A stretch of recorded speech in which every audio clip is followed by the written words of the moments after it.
하니까 이제 광화문 광장은 그거를 치워줘야 되잖아요, 빨리. 네. 그러니까 이제 다급해진 거지. 근데 이번 사무총장이 그래서 사무실에서 어디론가 전화를 걸었답니다. 전화를 걸고 나서 통화를 하고 난 후에 그 단체 관계자에게 LG에 지원 요청을 하면 LG가 돈을 줄 거다. 이렇게 얘기를 했대요. 네. 그래갖고 LG에 지원 전시 협찬을 요청하는 공문을 보냈답니다. 네. 그랬더니 LG에서 연락이 와서 돈을 1억을 어디로 보내면 되는지 이렇게 얘기를 했다는 거예요. 야, 편하네요. 네. 네. 원세훈이 부하 직원이 원세훈이 혐의를 입증하기 위해서 이제 증인으로 법원에 출석을 해서 이제 신문을 한 거죠. 네, 기억나지 않습니다. 그랬겠지. 네. 근데 원세훈의 변호인이 이 대부분 기억나지 않는다고 얘기하는데 당신 이거 지금 윤석열 검찰이 무리하게 수사해가지고 그렇지. 지금 이것 때문에 충격받아가지고 이렇게 하는 거 아니냐 이런 식으로 해서 이 검찰의 무리한 수사를 재판에서 입증하려고 했다 이런 얘기를 지금 하고 있는 거죠. 한마디를 더 했어야 되는 것 같아요. 뭐라고요? 그런 수사 방식이 혹시 북한의 것이라고 생각하지 않습니까? 북한 수준으로 했기 때문에 기억력이 감춰된 게 아닙니까? 윤석열은 종북이다. 골프장에서 트럼프 따라가다 막 넘어지고 한 바퀴 굴르고 막 뭐 그러는 영상이 정말 이게 전형적인 지금 저 일진과 꼬붕의 구도로 해줬는데도 뭐 야 이 아베 신조가 이렇게 내 말을 잘 듣네 하고 한 대 땅 치고 가니까 그렇죠. 네. 비정통시사 팟캐스트 디스펙트 시즌3 71번째 방송입니다. 사회 맡고 있는 이재훈이고요. 디스펙트 함께 만드는 기자들 소개할게요. 네. 오늘 드디어 기자들이 됐네. 드디어 기자들. 네, 이재훈과 기자들. 네. 네. 안녕하십니까. 뭐랄까. 당황하시죠? 뿌리 뽑힌 느낌을 받고 있는. 왜요? 그냥 좀 정체성 혼란이 오네요. 자유한국당과 바른정당을 출입하면서 그쪽 논리에 익숙해지고 있나요? 아니 뭐 논리가 있어야 익숙해지죠. 논리가 없는데 어떻게 익숙해집니까? 논리가 없는데. 그러니까 물어봤어요. 처음에는 이제 가끔 그 워딩을 막 치다가 너무 즐거워서 웃을 때가 있어요. 그 뭐랄까 약간 슬랩스틱 코미디 같기도 하면서 슬랩스틱 코미디는 아니지만 하여튼 너무 재밌어요. 이분들이 정말 연기를 하신다면 굉장히 그 혼신의 힘을 다 연기를 하시는구나 이런 생각이 들어서 막 즐거워서 막 웃고 박수를 치게 돼 저절로. 되게 막 열정적으로 한다 이러면서. 그러면서 이분들 되게 부끄러울 텐데도 이렇게 정말 열심히 연기한다 이런 생각이 들거든요. 열심히 해야죠. 살아남으려면. 근데 저희 반장 말이 진심이야. 저 사람들은 저렇게 말하면 부끄러울 텐데도 저렇게 연기를 정말 열심히 하는 거 진심으로 믿고 있어. 진심으로 믿고 있는 거죠. 네. 그래서 약간 좀 컬처 쇼크를 받으면서 그렇지만 진심이라고 하니까 또 숙연해지면서 네. 국회로 돌아갔을 때 여전히 바쁜. 되게 바쁜 것 같아요. 네. 더구나 트럼프 미국 대통령이 오셨다고 하니까 좀 싫다. 네. 트럼프 대통령이 왔지 않습니까? 방문을 해주셔가지고 성은이 망극하여이다 이렇게 해야죠. 솔직히 화나더라고요. 되게 화가 났어요. 왜 화가 났어요? 전 신나던데 되게 재밌던데. 내가 무슨 뭐 반미 이런 것 때문에 화가 난 게 아니고. 과거에 NL. 전혀.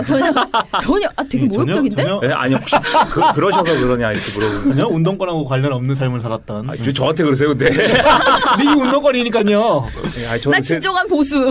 세상 만사를 그렇게 보니까요. 저는. 하여튼 왜냐면 아침에 그날따라 8시에 8시 이분들이 국회의원들이 7시 8시 자꾸 조찬하고 회의하고 어쨌든 모닝 뭐든지 그거는 잠들이 없으셔요. 그럼 원래 그런 거고. 택시를 타고 부랴부랴 막 국회로 뛰어갔단 말이에요. 오늘은 트럼프가 있는 날이니까 틀림없이 신분증 검사를 엄청 빡시게 할 것이다. 그래서 국회 용문 쪽으로 갔는데 경찰이 잡으면서 오늘은 택시가 들어갈 수 없다는 거예요. 나는 의원회관으로 가야 되는데. 저기 그러니까 도서관 국회 도서관 쪽 문으로 갔는데 문에서 그 의원회관이 걸으면은 한 15분 걸리죠. 정말 빡치더라고요. 나 같은 길치를 바빠죽겠는데 지금 한겨레 기자한테는 이렇게 했는데 우리 그럴 수 있죠. 뭐 한겨레 기자니까. 근데 우리 위대한 청와대 박수현 대변인이 트럼프가 왔다 갔다 하는 거 좀 페이스북 라이브 방송 좀 하려고 꺼냈다가 경원이 와가지고 이러시면 안 된다고. 아니 저 청와대 대변인 시끄럽다고. 너는 트럼프 대통령이 있을 때는 너 핸드폰 꺼내지 말라고. 경원이 그랬대잖아요. 근데 또 뭐 다른 백악관 관계자들은 다 동영상 찍어서 올렸다면서요. 네, 그러니까는 우리는 식민지인들인 것 같습니다. 그러니까 그런 기분이 들더라고요. 왜냐하면 또 아침 7시 한 40분 그쯤 가는데 농담이 아니고 저 마포대교 쪽부터 경찰들이 줄을 서 있더라니까요. 그게 인간띠라고 그러잖아요. 소위. 나는 인간띠라는 표현을 사실 관례적으로 기사에 쓸 때 무슨 그랬는데 이거 진짜 인간띠야. 진짜 인간띠라고 농담 아니고 그냥 손을 잡고 서면 아마 집에서만. 지방에 있는 경찰들까지 다 불러올랐겠죠. 그러니까 네. 이분들 다 어디서 자지라는 생각이 들 정도로 너무 뭘 많은 자요? 분들이. 다시 버스 타고 내려가지. 버스에서 자는 거지. 불쌍해. 아 진짜 너무 많아요 사람들이. 그냥 줄을 쭉 쓰면 한 줄로 다 쓸 수 있어요. 너무 많더라고요 이분들. 네. 그냥 다 도로에 서 있다니까요. 그랬군요. 네. 그래서 너무하다. 내가 유세도 쫓아다니고 대통령 취임식하고 뭐 온갖 행사할 때 다 봤지만 이 정도로 경비가 삼엄한 건 처음 오바마 봤다. 왔을 때도 그랬어요. 그래요? 네. 미국 대통령은 그 정도 하죠 뭐 보통.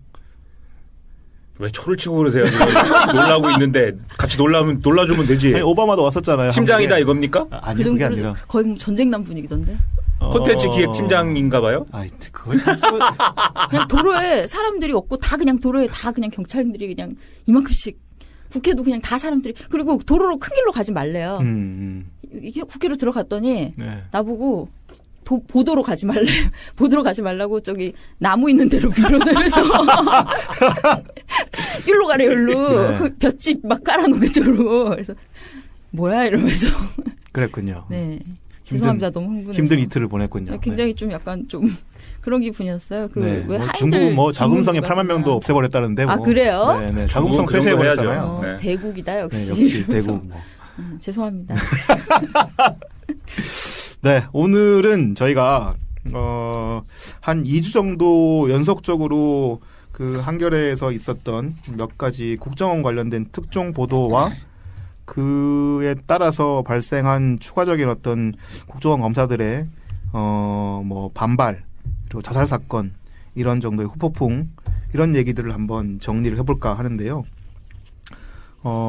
아시다시피 이제 국정원 대선 개입 사건에 개입된 국정원 변호사와 검사가 최근에 잇따라 자살하는 사건이 벌어졌습니다.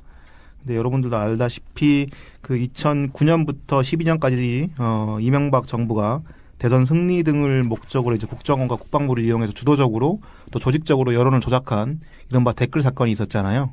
근데 이거 관련해서 이제 그 박근혜 정부 때 그 윤석열이 댓글 수사 팀장일 때 검찰이 수사를 했었는데 당시 국정원에 파견가 있던 검사들이 다른 검사들의 이 수사를 조직적으로 방해하고 원세훈을 보호하기 위해서 리허설도 하고 뭐 이런 일들을 했다 이런 사실들이 이제 드러났습니다. 이제 이게 추가적으로 드러난 상황에서 지금 이제 국정원과 검찰의 적폐 이런 부분에 대한 수사들이 진행되고 있는데 이와 관련해서 이제 국정원 파견됐다가 이런 사건에 연루된 검사들이 검사 한 명이 자살하고 변호사 한 명이 또 자살을 한 그런 사건입니다.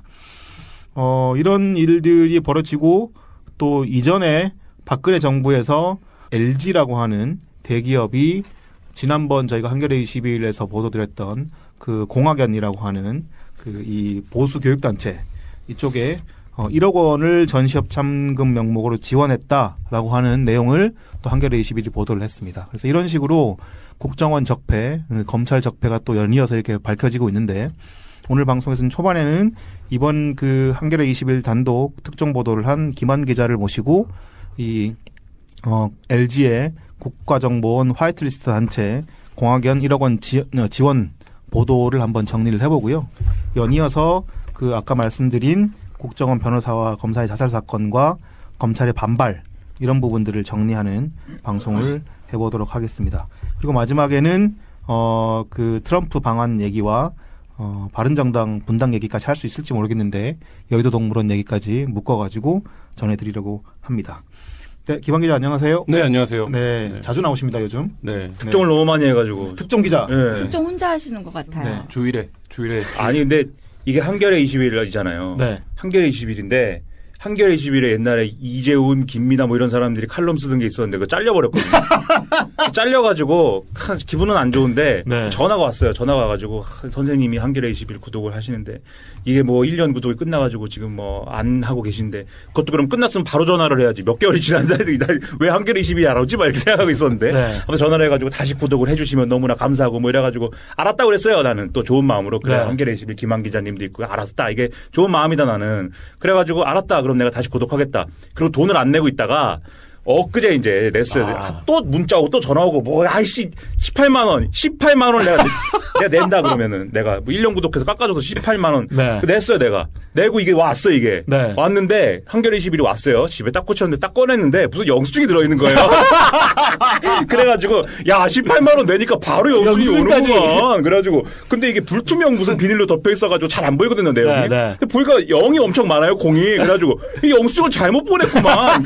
무슨 공교육 뭐라고 써 있어요. 그래갖고 이게 무슨 단체가 한겨레 21 집단으로 구독하는데 이게 무슨 비리가 있다. 이 한겨레 21이 이게 네. 비리가 있어가지고 집단으로 구독하는 그 영수증을 나한테 잘못 보냈다 이거를. 야 이거 내가 어디 제보해야겠다. 딱 뜯었는데 영수증이 안 떨어집니다. 표지에 붙어가지고. 네. 야 단독 보도 특종 관련 그렇게 영수증이죠. 만난 분은 사무실에 표지가 이게 영수증이어가지고. 있어갖고 보려고 이렇게 했는데 그 위에 영수증이 있어갖고 이거 어떤 놈이 여기다가 영수증을 집어넣었나 표지가 영수증이가지고. 그래갖고 했는데 영수증만 집어보려고 했는데 라는 얘기를 하시더라고요. 네. 표지에 영수증이 딱 바뀌었더라고요. 넘기니까 우리 저를 자른 기륜형 편집장이 그 영수증 왜 거기다 놨는지를 또 친절한 어투로 설명해놨더라고요. 그렇군요. 네. 자, 영수증 얘기 궁금하실 테니까 네. 무슨 얘기인지 청취자분들에게 설명을 좀 해주시죠. 이게 영수증 얘기를 길게 했는데 사실 영수증 얘기를 길게 하는 게 맞아요. 이 기사는 사실 이제 이 영수증을 보여주면 되는 기사인데요. 네. 뭐냐면 2013년도에 LG가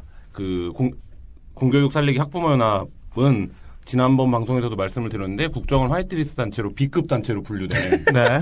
S급, A급이 있고 이제 B급이 있는데 네, 지난번에는 그 SK 최태원 회장이 네. 소유한 오피스텔, 광화문 오피스텔에 입주했다가 네, 그렇죠. 예, 거의 이제 네. 최태원이 팔는 것과 동시에 네. 거의 이제 다시 나간 네, 그래서 그 이제 단체죠. SK의 지원을 받은 거 아니냐라는 의혹을 받았던 단체죠.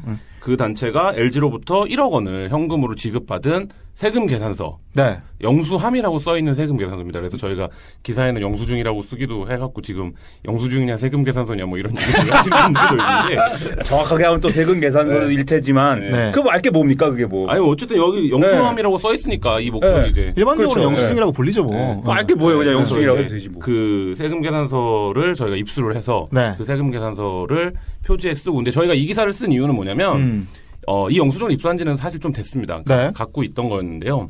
그 2012년 12월 달로 국정원이 그 기업가 보수단체 매칭을 종료했다라는 국정원 개혁위원회 발표가 있었어요. 네. 이 10월 23일 날. 네. 근데 그 얘기는 뭐였냐면 심리전단의 대선 개입 사건이 드러나면서 국정원이 더 이상 보수단체와 그 기업을 매칭하지 않았다. 그러니까 이제 이명박 정부 때는 했는데 박근혜 정부 때는 안 했다. 뭐 이런 내용인 거죠. 네. 그래서 아니다. 2013년도에도 지원을 했다라는 거를 이제 저희가 보여주면서 국정원 개혁위원회의 활동이 어떤 방향성을 갖고 좀 이명박 정부 시절로 이제 조사를 종료하려는 게 아닌가라는 얘기를 저희가 이제 그 과정에서 뭐 사정기관 고위 관계자나 청와대 관계자들도 그런 어떤 고민 같은 것들을 그게 이제 벌써 고민할 때인가 네. 뭐 이런 문제의식에서 이제 그 부분은 말미쯤에 한번 좀 네. 설명을 해주시고요. 네. 그러니까 내용이 뭐 못 알아들을 수도 있는데 네. 그러니까는 이쪽 랩 단체하고 네. 기업하고 1대1로 짝을 지어줬고 그렇죠. 그 기업한테 저기다가 지원을 해줘라 저 단체한테 그렇죠. 그렇게 시켰고 기업은 그걸 지원을 해주면서 세금계산서 끌어줬다. 네, 그렇죠. 근데 이 세금계산서라는 게 제가 뭐 뒤에 얘기하겠지만 세금을 내야 되는 거 아닌데 세금을 우리가 니네 매출해준 저 계산서고 그것에 대한 세금을 우리가 납부했다라는 거 아닙니까? 그리고 이게 가라일 수도 있고 뭐 진짜로 뭐 회계장부에 뭐라고 다르게 써 있을 수 있는 거지고 뭐 여러 가지 가능성이 있는 거네요. 그렇죠. 근데 이 패턴에서 LG는 이제 정상적으로 세금 신고를 했다라고 인정을 네. 했고요. 네네. 근데 이게 이 패턴이 재밌는 게 박근혜 정부의 패턴인데 지금 이제 그 지점에 대해서 더 많은 취재와 조사가 필요한데 네. 박근혜 정부 시절에 보수단체들이 지원을 어떻게 받았냐면 전시를 여는 거를 주로 수익 사업으로 했다는 거예요. 네. 쓸데없는 전시 많이 했죠. 네, 그래서 그 전시가 일정한 키워드를 갖습니다. 뭐 이 전시는 그러니까 이 공학연이 지금 지원받은 전시는 그 파독 광부 박정희 정권 때 있었던 파독 간호사와 이제 독일로 보낸 간호사와 광부와 관련된 전시였고 그다음에 이제 그 베트남 파병 네. 도 이제 키워드로 전시가 됐었고 중동 건설. 네. 어떤 뭐 느껴지시죠? 네, 주로 국제시장이구만 국제시장. 오잖아요. 네. 그런 전시들을 개최하겠다라고 보수단체들이 하면 그 전시를 외주를 준다는 거예요. 네. 그러면 예를 들어서 한 2억짜리 전시다 예산이 그럼 한 4천만 원의 전시를 얼렁뚱땅 하는 거야. 그리고 이게 전시니까 기업이랑 이런 데서 이제 협찬하기가 좋잖아요. 그렇죠. 예를 들면 네. 보수단체는 직접 주는 게 아니고 그러면 나머지 자금을 유용했다라는 진술을 저희가 이 단체 그 내부자한테 받은 거죠. 네. 잘했네.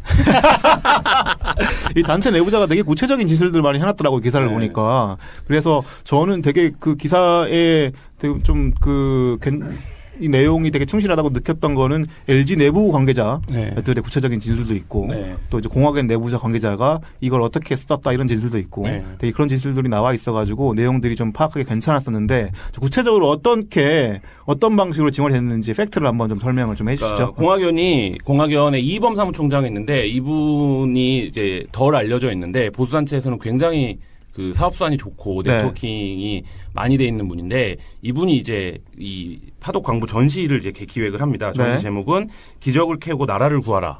너 느낌 오잖아요. 네. 한강의 기적을 캐고 나라를 구하라. 네.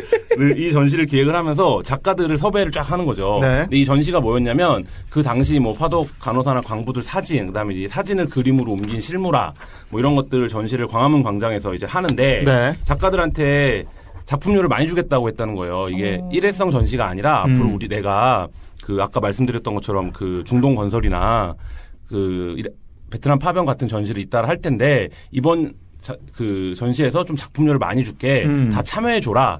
이렇게 이제 작가들을 섭외했다는 거예요.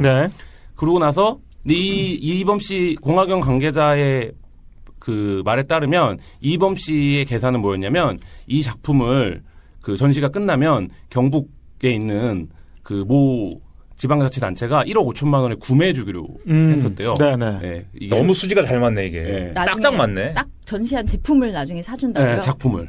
딱딱 맞네 이게. 그래서 이제 그건 이제 그렇게 알고 있었고 그래서 작가들한테 돈이 들어올 테니 돈을 주겠다. 많이 주겠다. 이렇게 했다는 거예요. 근데 무슨 이유였는지 그 경북에 있는 뭐 지방자치단체가 작품이 뭔가 구매에 안 맞았는지 뭐였는지 얘가 이제 그게 계약이 틀어진 거야. 안 사게 된 거예요. 그래서 결국엔 이제 돈을 하나도 못 주게 되고 그 사단이 발생하는 게 뭐냐면 이게 광화문 광장에서 전시를 했는데 컨테이너 설치를 했는데 컨테이너 설치 업체가 돈을 안 주면 철거도 안 하겠다. 빨리 돈을 줘라. 이렇게 된 거예요. 그건 맞는 말이지.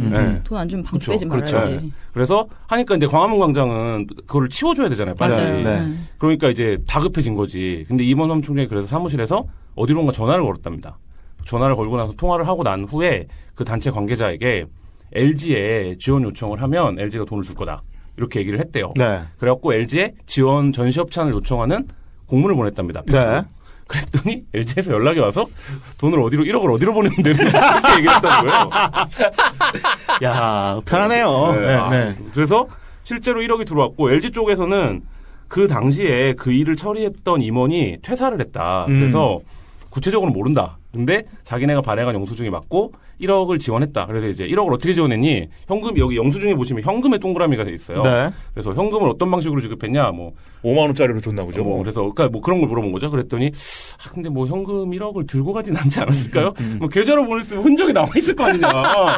그랬더니 어쨌든 자기네는 그 내부 품위도 올리지 않았고 당시에 LG는 그다음에 사업 보고도 받지 않았고. 근데 통상적으로 이게 기업에서 1억을 주면 뭐 협찬이니까 정산을 안 받는다고 칩시다. 양보해서. 근데 이게 일반 연구소나 민간 단체 같으면 사실 1억 받으면 정산 다 해줘야죠. 그럼요. 그러니까 그거 1억을 지출하려면 어떤 선이든지 간에 그걸 뭐 우리 회장님이 뭐 야 지출해 이러지는 않았을 거 아니에요. 이 영수증이 놀라운 건 근데 블라인드 처리가 돼 있긴 한데 개인정보라서 이 영수증에 이 주 LG의 법인장, 그러니까 주 LG의 대표와 이 LG의 오너 구모 회장님의 이름이 동시에 적혀 있어요. 그래요? 네. 아까 이게 원래 이제 밑에 놈들이 할 때 이렇게 쓰죠. 지출 품위서 이렇게 써가지고 내가 어떤 업무에 얼마를 지출할 테니까는 승인을 해주세요. 그래갖고 그 서류를 끄면서 올리면은 그 윗선에서 딱 보고서는 이렇게 해갖고 지출을 해야 되겠군요. 도장 찍어서 이제 주면은 그걸 가지고 다시 또 지출 결의서를 써가지고 내가 이거를 이제 자금을 1억 원을 집행합니다. 이걸 딱 써가지고 또 올리면은 그럼 이대로 집행하세요. 이렇게 해가지고 뭐 이걸 하기 때문에 서류가 남아야 된다는 거죠. 그런데 거기에 구씨 이름 써 있고 뭐 이러면은 그런 과정은 없다는 거죠. 네, 그래서 이제 영수증이 그래서 재밌었어요. 예를 들면 아니 그 회사가 어쨌든 법인 대표의 이름이 들어가면 영수증이 발행이 되는 거잖아요. 근데 왜 오너까지 썼을까라는 생각에서 이제 LG 관계자들한테 물어봤죠. 재무 쪽 담당했던 직원들을 수소문을 해서 거의 뭐 이게 하이패스구만. 네, 뭐. 그래서 물어보니, 그러니까 이해가 안 된다는 거예요. 이 영수증이. 그럼 이렇게 물어봐야죠. 당신 같으면은 예를 들면 돈을 지출 안 하는 그런 어떤 지시가 내려왔을 때 거기에 회장님 이름 써 있으면 어떡할 것 같냐? 대단합니다 이거는. 그렇고, 근데 주 LG의 구조를 좀 이해할 필요가 있는데. 주 LG가 이제 전체 LG 지주회사입니다. 네. 뭐 LG 직원들은 삼성으로 치면 미전실 같은 데다 이렇게 얘기를 하는데 이제 실무자급이 최소 차장 이상이 있고 이 영수증에도 보면 알지만 LG의 지주회사가 부동산 업체더라고요. 그래요? 처음 알았어요. 네. 그러니까 사업 업태가 부동산 서비스인데 이게 뭐냐고 물어보니까 트윈타워 있잖아요. LG 그 LG 본사 트윈타워를 이제 계열사들이 입주했는데 이제 월세를 받고. 그거가 이제 주 사업이고 그다음에 모든 LG 계열사로부터 이른바 이제 브랜드 로얄티라고 하는 이제 매출의 일정 %를 떼는 그러니까 뭐 한 2.5%를 떼는 데도 있고 뭐 안팎이라고 하는데 그래서 이제 그것만 갖고 매출이 구성되는 거예요.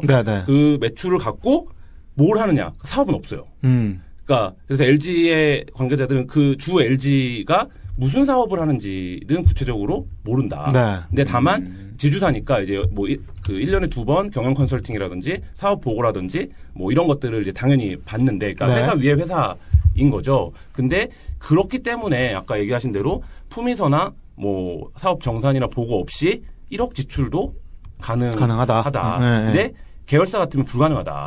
근데 이 얘기는 뭐냐? 이게 어떤 모종의 작동이 있었다라면 그 공학연 관계자는 컨트롤 타워라고 표현을 했는데 당연히 이 지주사 얘기하는 게 맞잖아요.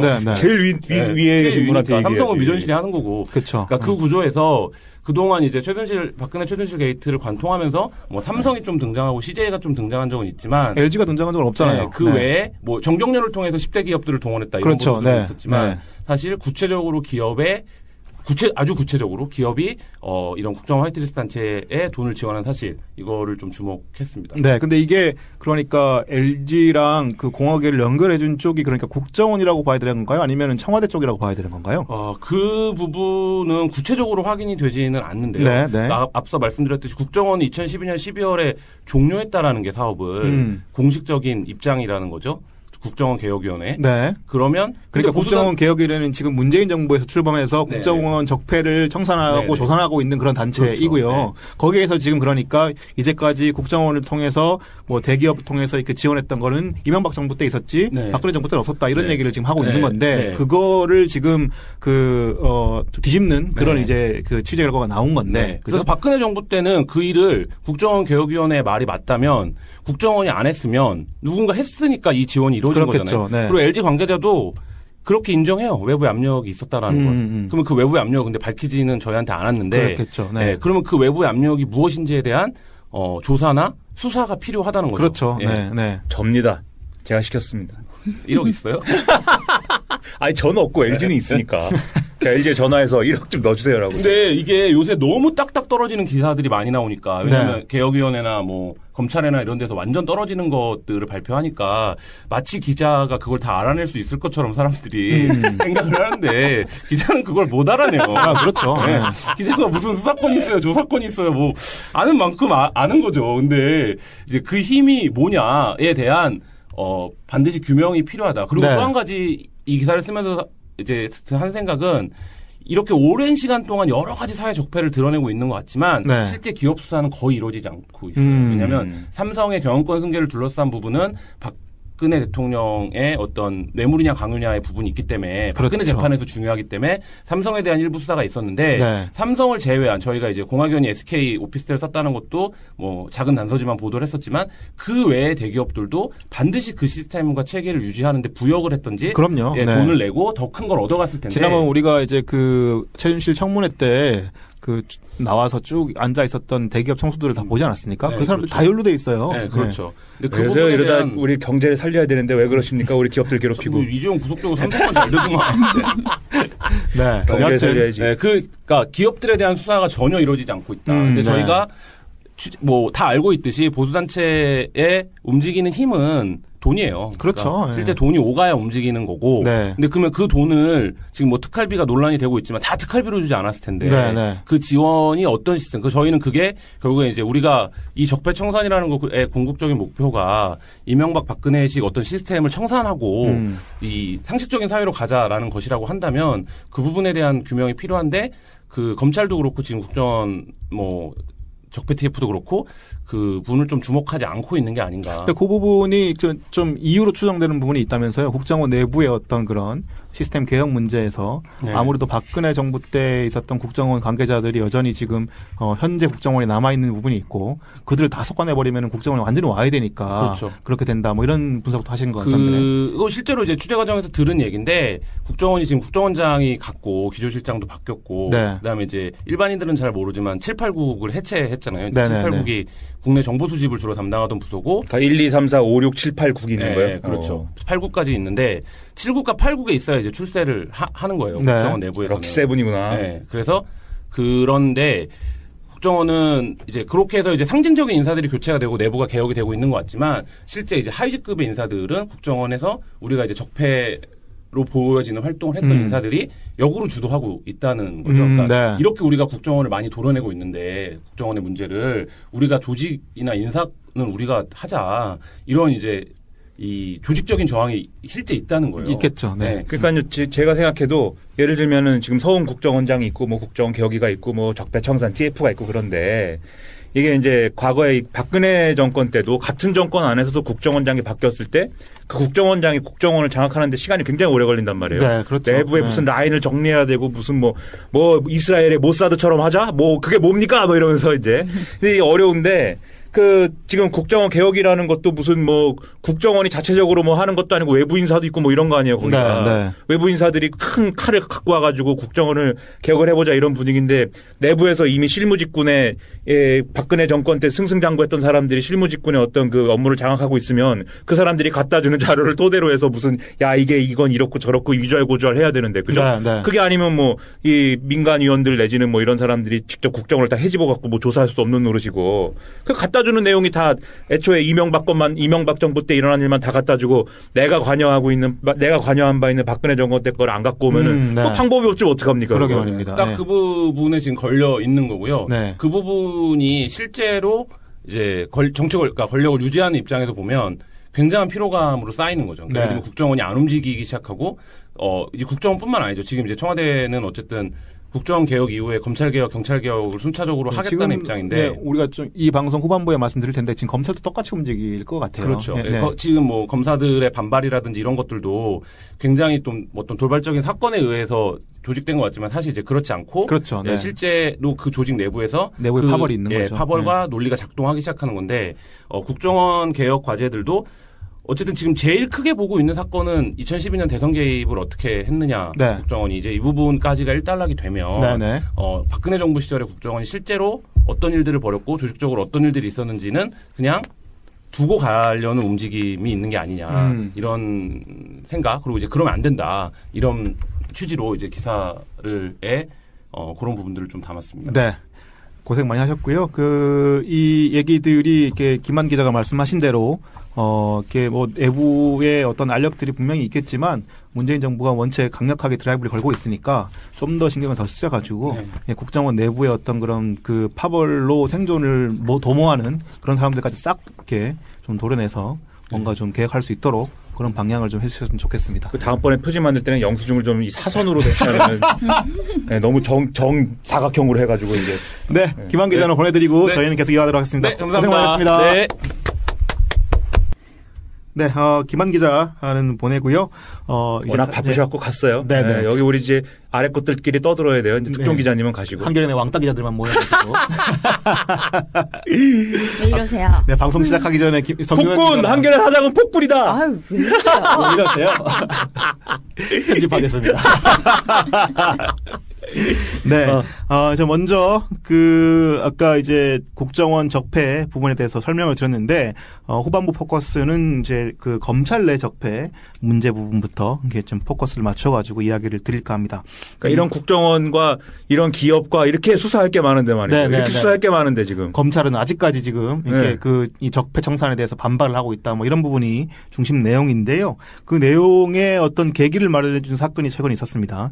근데 검사들이 이제 한 명은 변호사이긴 하지만 변호사와 검사 한 명이 잇따라 자살을 했다는 그런 사건이 있었지요. 먼저 국정원의 변호인을 했던 국정원 직원, 물론 이분도 사법계 쪽에서 있었던 분인데 이분이 자살했다는 사건부터 설명을 좀 부탁드립니다. 네. 먼저 국정원 소속 정아무개 변호사 자살 추정이죠. 지난달 30일 밤 9시 8분께 강원도 춘천시의 소양강댐 입구 주차장에서 숨진 상태로 발견됐습니다. 네. 역시 차 운전석에서 타다 남은 번개탄과 함께 소주 2병과 함께 발견됐고 유서는 발견되지 않았습니다. 경찰이 30일 오후 4시에 미귀가자 신고를 받고 실종자 수색에 나섰고 춘천 톨게이트에 차량 진입했던 사실을 확인한 뒤에 시내 일대를 수색을 해서 발견을 했습니다. 네, 숨진 정 변호사는 어떤 인물인가요? 2011년에 국정원에 입사를 했다고 하고요. 수사국을 거쳐 법률보좌관실에 근무를 했습니다. 네네. 이번 검찰 수사 방해 혐의의 핵심 피의자인 변창훈 당시 법률보좌관, 지금 돌아가신 분인데 서울고검 검사였죠. 네. 이분하고 이재영 파견 검사, 현 대전고검 검사 등과 함께 법률보좌관실에서 함께 근무를 했습니다. 네. 그러다가 2013년 10월에 원세훈 전 국정원장 공판 대응을 위해 만들어진 TF에 배치가 됐습니다. 네. 당시 TF 팀장이 바로 이재영 파견 검사였습니다. 네네. 이 정 변호사가 2013년에 국정원 수사 방해했던 혐의로 23일에 참고인 신분으로 검찰 조사를 받았는데요. 당시에 이 수사 재판 방해 등과 관련해서 구체적으로 진술을 했다고 합니다. 네. 하지만 검찰 수사를 받은 뒤에 국정원 내부에서도 달갑지 않게 보는 시선이 있어서 괴로워했다고 합니다. 그를 잘 아는 한 국정원 관계자는 내부적으로는 적폐라고 찍혀서 왕따 같은 분위기이고 수사가 시작되니까 정신적으로도 많이 힘들어했다고 전했습니다. 네. 그러니까 정리를 하자면 그 국정원 내부에 이제 법률 대응팀 같은 게 있었던 겁니다. 이 대응팀에 소속되어 있던 변호사인데 이 대응팀에는 검찰에서 파견온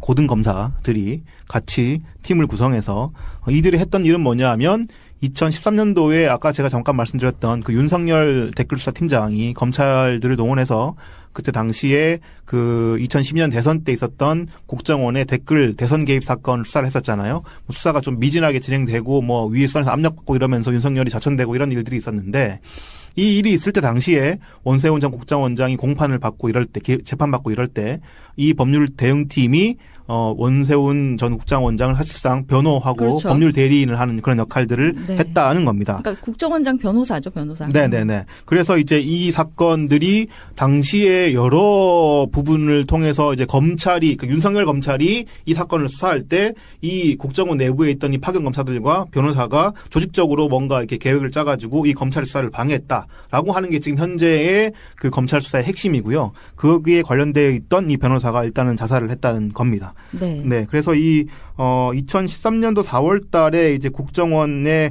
간부 TF라는 게 만들어지는데 이 간부 TF라는 거는 국정원의 이제 경찰 출신으로 국정원 2차장을 맡았던 서천호 국정원 2차장이 팀이었고 이 간부 TF 산하에 그 아까 말씀드렸던 그 법률 실무 TF라는 게 있었던 건데 이 실무 TF를 천지구만. 네네 그 이재영 파견 검사가 팀장으로 해서 이제 구성을 하게 됩니다. 그래서 이들이 이재영 파견 검사가 당시에 이제 이 변호인들과 팀원들한테 여기를 로펌이라고 생각하라 뭐 이런 얘기를 노골적으로 말하면서 네. 원세훈 전용 로펌. 네, 원세훈 전용 로펌을 하면서 실제 업무들도 보면 로펌처럼 팀원들이 이재영 팀장의 지시에 따라서 원세훈 전 국정원장의 재판 속기록을 챙기고 의견서와 참고 자료를 작성하는데 모든 업무를 집중했다고 합니다. 그래서 이 실무 TF가 변호인 이름으로 이를 대신 작성하면 그대로 이게 재판부에 제출이 됐고 재판부에서 변호인들이 똑같이 이 TF에서 구성한 시나리오대로 움직였다라고 하는 게 내용의 핵심입니다. 그러니까 국정원 소속 변호사에다가 네. 검찰에서 파견된 유능한 검사들에다가 유능한 검사들이 로펌을 꾸려서 국정원 안에서 네. 원세훈을 위해서 아유 진짜 좋네요. 그래서 당시에 원세훈이 이렇게 결과가 좀 이따 말씀드릴 텐데 결국은 감옥에 안 가고 버티고 있었다가 최근에 다시 감옥을 가게 된 거잖아요.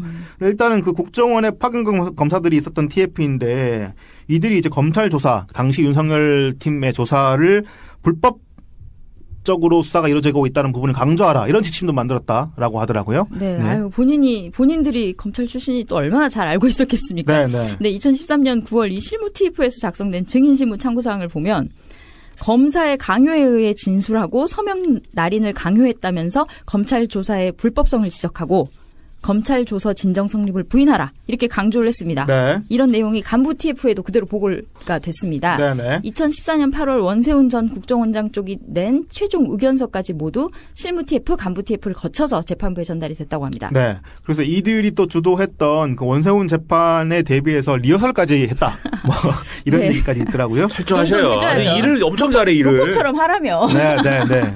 네, 이 실무 TF가 원세훈 전 국정원장 재판에 증인으로 나가는 국정원 직원들을 위해서 그 예상 반대 신문 사항을 만들어주고 네. 일부 증인에 대해서는 답변까지 미리 또 예상 답변을 써주고 네. 또 이 자료를 보고 변호사 검찰 역할을 해가면서 직원들을 상대로 질문을 해서 내용을 숙지를 시켜줍니다. 그 검사가 검사 역할을 한 거네요. 그렇죠. 네. 얼마나 이게 잘했을까? 뭐 거의 대단하다. 검사가 검사 역할도 하고 검사가 판사 역할도 하고 검사가 변호사 역할도 하고. 답변도 써주고. 아니 근데 검사가 변호사 역할이나 판사 역할까지는 그럴 수 있는데 검사 역할. 얼마나 리결할까요? 이거 마치 뭐 배트맨이네요. 왜냐면은 가장무도회를 갔는데 죄송한데 가장무도회를 갔는데 다른 사람 다 가면 쓰고 왔는데 배트맨만 가면 안 쓰고 왔어요. 왜냐 그 배트맨인지 뭐가 진짜고 뭐가 가면인지 배트맨 가면 안 써야 배트맨인지 모르니까. 네. 거의 배트맨이네. 네. 이 리허설 실제 내용을 보면은 이 TF가 작성한 국정원 심리전단 직원인 김기동 씨의 증인 신문 사항의 그 질문 중에 하나가 네. 증인은 대부분이 기억나지 않는다고 하는데 검찰 수사로 충격을 받아서 기억력이 감퇴한 것이냐 이런 질문이 있대요. 네. 근데 실제로 2014년 3월 법정에서 원세훈 전 국정원장의 변호인이 이 질문을 그대로 읽었다고 합니다. 네. 당시 방청석에서 이 변호인 질문에 실수가 터져 나오기도 했다고 합니다. 네, 그러니까 이 국정원 얼마나 심리전단 심하게 수사를 했으면은 원세훈의 부하 직원인데 원세훈이 부하 직원이 원세훈의 혐의를 입증하기 위해서 이제 증인으로 법원에 출석을 해서 이제 신문을 한 거죠. 네, 기억나지 않습니다. 그랬겠지. 네. 근데 원세훈의 변호인이 이 대부분 기억나지 않는다고 얘기하는데 당신 이거 지금 윤석열 검찰이 무리하게 수사해가지고 그렇지. 지금 이것 때문에 충격받아가지고 이렇게 하는 거 아니냐 이런 식으로 해서 이 검찰의 무리한 수사를 재판에서 입증하려고 했다 이런 얘기를 지금 하고 있는 거죠. 한마디를 더 했어야 되는 것 같아요. 뭐라고요? 그런 수사 방식이 혹시 북한의 것이라고 생각하셨습니까? 북한 수준으로 했기 때문에 기억력이 감퇴된 게 아닙니까? 윤석열은 종북이다. 종북이기 때문에 북한 수준으로 한 게 아닐까요? 미안합니다. 네. 자, 그리고 이게 스카우트 하고 싶다. 그리고 이 사건이 정말 검찰이 검찰을 수사하게 되는 핵심적인 문제가 되는 건데 당시 윤석열 검찰이 국정원을 압수수색을 했잖아요. 네. 이 압수수색을 하는데 이 검찰의 압수수색을 실패로 만들기 위해서 가짜 사무실까지 만들었다고 합니다. 그러니까 역시 검찰이 검찰을 알아. 네. 네, 2013년 4월 30일에 검찰 댓글 수사팀이 국정원 심리전단 사무실을 압수수색했었거든요. 네. 당시 국정원에 파견 근무했던 검사들이 이 동료이기도 했던 수사팀 검사들을 안내한 곳이 심리전단 1, 2, 3, 5팀 4개 사무실 바로 옆방에 차려졌던 가짜 사무실이었습니다. 네. 진짜 사무실은 보안구역으로 제한을 해놓고 5팀만 활동하는 것처럼 꾸며놓고 책상, 컴퓨터, 가짜 서류들을 가져다 놨답니다.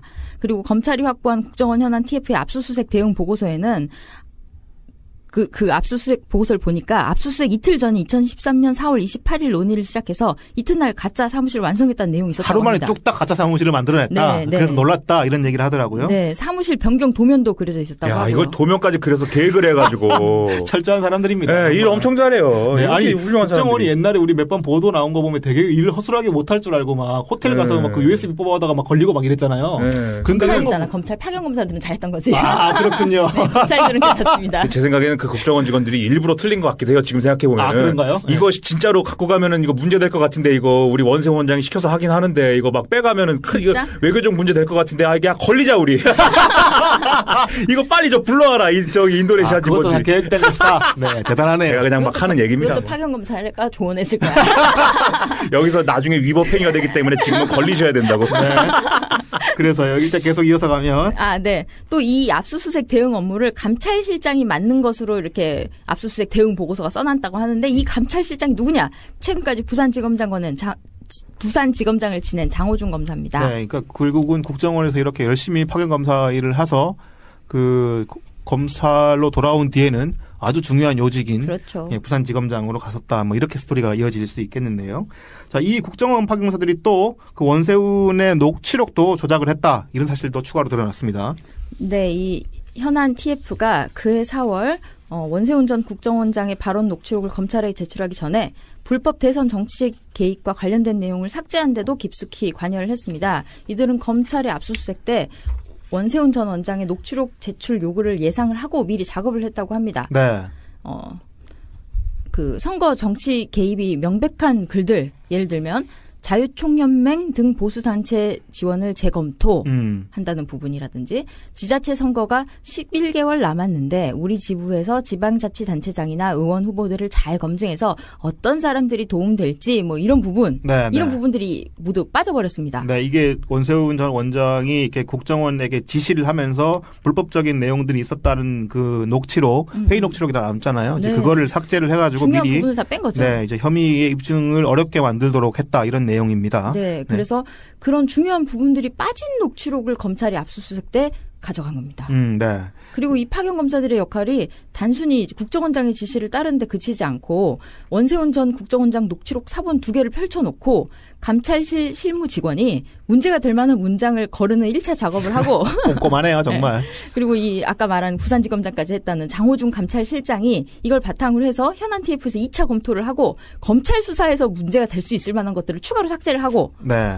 그러니까 이게 단순히 지시를 이행한 게 아니라 주도적으로 사안을 집행한 겁니다. 네, 후반부에 말씀을 드릴 텐데 이제 검찰이 지금 계속 자살 사건이 나면서 이후에 반발하고 있는 주요 논리 중에 하나가 우리는 시키는 대로 했을 뿐인데 그리고 우리는 아시다시피 국가의 녹을 먹고 사는 사람들이고 결국은 시키면 해야 되는 직종 아니냐. 그랬는데 왜 지금 이렇게 우리를 압박하느냐 이 논리를 지금 펴고 있는데 실제로 이렇게 드러난 사실들을 보면 물론 뭐 지시에 따른 것도 있겠지만 상당히 주도적으로 이 검찰의 수사를 방해하는 흔적들이 너무나 면밀하게 드러나고 있고 특히나 아까 제가 말씀드렸던 그 이 가짜 사무실을 만들어서 압수수색을 방해했던 이런 것 같은 경우는 아주 치명적인 그런 그 일단 범행이다. 뭐 이렇게 볼 수 있어가지고 검찰에서도 이 부분들을 수사하고 그 구속영장을 안 칠 수가 없었다. 뭐 이런 얘기들을 하고 있는 건데요. 여하튼 계속 이어서 하나만 더 말씀을 드리면 파견 검사들이 또 이렇게 그 원세훈 전 국정원장의 재판 핵심 증인이던 국정원 직원을 러시아로 빼돌린 일도 있었습니다. 네, 그 이재용 부장검사가 원세훈 전 국정원장 재판의 핵심 증인인 심리전단 직원 박아무개 씨의 러시아 출장을 기획했다고 합니다. 이 박 씨가 구구단체의 정부옹호 신문광고 게재를 지휘하고 김대중 전 대통령 노벨평화상 취소 공작 최근에 보도가 됐었죠. 네. 이런 걸 논의했던 인물이라고 하는데요. 이재용 부장검사가 이 증인이 출석하는 걸 막기 위해서 강원도 지부에 있는 직원 출장 명령서를 직접 들고 와서 2차례 고사에도 불구하고 사인을 받아냈다고 합니다. 네, 네. 그래서 2014년 4월에 러시아 출장을 2달 갔고 그래서 결국 그 4월과 6월에 열린 원세훈 재판에 출석하지 않았습니다. 네. 이 사람 이메일 안에 뭐 뉴라이트 등 보수단체들에 보냈던 보도자료나 성명서 이런 것들이 다 있고 그래서 여러 가지 원세훈에게 불리한 어떤 증거들과 증언들을 할 수 있는 그런 사람이었는데 강원도 지부에 있는 사람을 본부에서 갑자기 출장 명령서를 들고 와가지고 보내라라고 하니까 본부에서도 황당하지 않겠습니까? 그래서 뭐 그걸 어떻게 보내요? 막 이랬더니 무조건 보내야 된다고 강요를 해서 예 그렇게 보냈다고 합니다. 가라면 가야 되고 판단은 맞겠네요. 네. 그래서 이런 무수한 이 파견 검사들의 노력 끝에 그 원세훈 전 국정원장이 1심에서 선거법 위반 혐의랑 네. 관련해서 무죄 판결을 받았습니다. 네. 그래서 당시에 그러니까 원세훈 전 국정원장에 대한 이 윤석열 댓글수사 팀장들의 수사가 여러모로 진행은 됐지만 결과적으로 재판에서는 이 감옥에 그 원세훈 전 원장을 넣는데 실패했다 이렇게 보는 거고 그 실패한 이유 중에 하나가 이 파견 검사들이 온갖 공작들을 통해서 원세훈의 혐의를 입증하는데 수사를 방해했기 때문이다라고 하는 게 지금까지 나온 그 결론이라고 볼 수 있고요. 녹취록 원문 확보한 게 올해라고요? 그렇죠. 네. 그런 것 때문에 이제 뒤늦게 검찰이 올해 들어서 다시 이 원세훈 전 원장의 지시가 담긴 녹취록 원문을 분석해서 확보해서 이번에 파기환송심 재판부에 제출을 하면서 원세훈이 결국은 지난 8월에 국정원법과 공직선거법 위반이 인정이 되면서 징역 4년을 선고받게 되는 그런 상황이 된 겁니다. 올해 대선 이후에? 그렇게 된 거죠. 그러니까 새 정부가 바뀌게 된 뒤에야 이 녹취록 원문을 확보했다 이런 건데요. 그래서 이 파견 검사들이 결국은 뭐 아까도 말씀드렸다시피 뭐 장호중이라고 하는 사람은 부산지검장으로 영전하고 뭐 이렇게 영전을 하면서 또 국정원 내부에 있는 특혜도 받게 됩니다. 그게 어떤 내용인지 설명을 좀 해주시죠. 네, 이분들은 그 국정원 직원들의 모임인 양지회라는 게 있잖아요. 네, 아마 이제 네. 많이들 아실 것 같은데 이게 원래 파견 검사들은 가입이 안 되나 봅니다. 그렇죠. 그런데 국정원 직원들만의 단체니까. 네, 근데 이 변창훈 당시 법률보좌관과 이재영 검사, 장호중 감찰실장 등의 파견 검사들을 특별 가입시켜주겠다 이렇게 제안을 했답니다. 네, 네. 셋 다 모두 그러겠다고 했답니다. 네. 이 양지회 회원의 특혜가 국정원 골프장 이용, 국정원 지정콘도 싸게 이용 뭐 이런 혜택을 받을 수 있다는데 뭐 골프장 이용하려고 가입했겠습니까? 네. 그렇지만 국정원 직원이 아닌 사람들이 양지회에 가입한 것은 이 사람들 뿐이라고 하네요. 네. 이런 식으로 특혜를 받고 또 이렇게 검찰 요직으로 영전하고 하는 그런 혜택을 받았다 이런 건데 이런 수사방해의 중심에 다른 사람이 아니라 남재준 전 국정원장과 7인회라고 하는 조직이 있다. 뭐 이런 사실들이 한겨레 특정 보도로 밝혀졌습니다. 지금까지 계속 전해드렸던 보도들이 다 한겨레 서영지 기자가 계속 연이어 지금 단독 보도를 내놓고 있는 내용들을 저희가 정리해드리고 있는 건데요. 이 7인회라고 하는 단체 그리고 남재준이 아까 말씀드렸던 그 파견 검사들의 그 수사 방해의 그 핵심 인물이다라고 하는 내용이 보도가 된 겁니다. 어떤 내용인가요? 네, 확실한 것 같습니다. 2013년 3월 박근혜 정부 첫 국정원장이었던 남재준 전 국정원장 7인회라는 측근 모임을 갖고 있었는데요. 매주 수요일 회의를 열고 현안 검토, 대응 방향 설정 이런 결정들을 해온 것으로 확인이 됐습니다. 네, 네. 이 7인회 멤버에 바로 그 장호중 감찰실장이 포함이 돼 있고 네. 변창훈 법률보좌관도 포함이 돼 있었어요. 네. 그리고 오아무개 국정원장 특보, 고아무개 국방보좌관, 조아무개 감사관, 변화무개 정보기서관, 하경준 대변인 이 국정원 내부에서 다들 내로라는 실세들이 모여 있었습니다. 네. 그 아까 말한 그 현안 TF 가짜 사무실도 만들었던 현안 TF도 바로 이 7인회의 결정에 따라서 꾸려진 것으로 파악이 되고 있는데요. 네.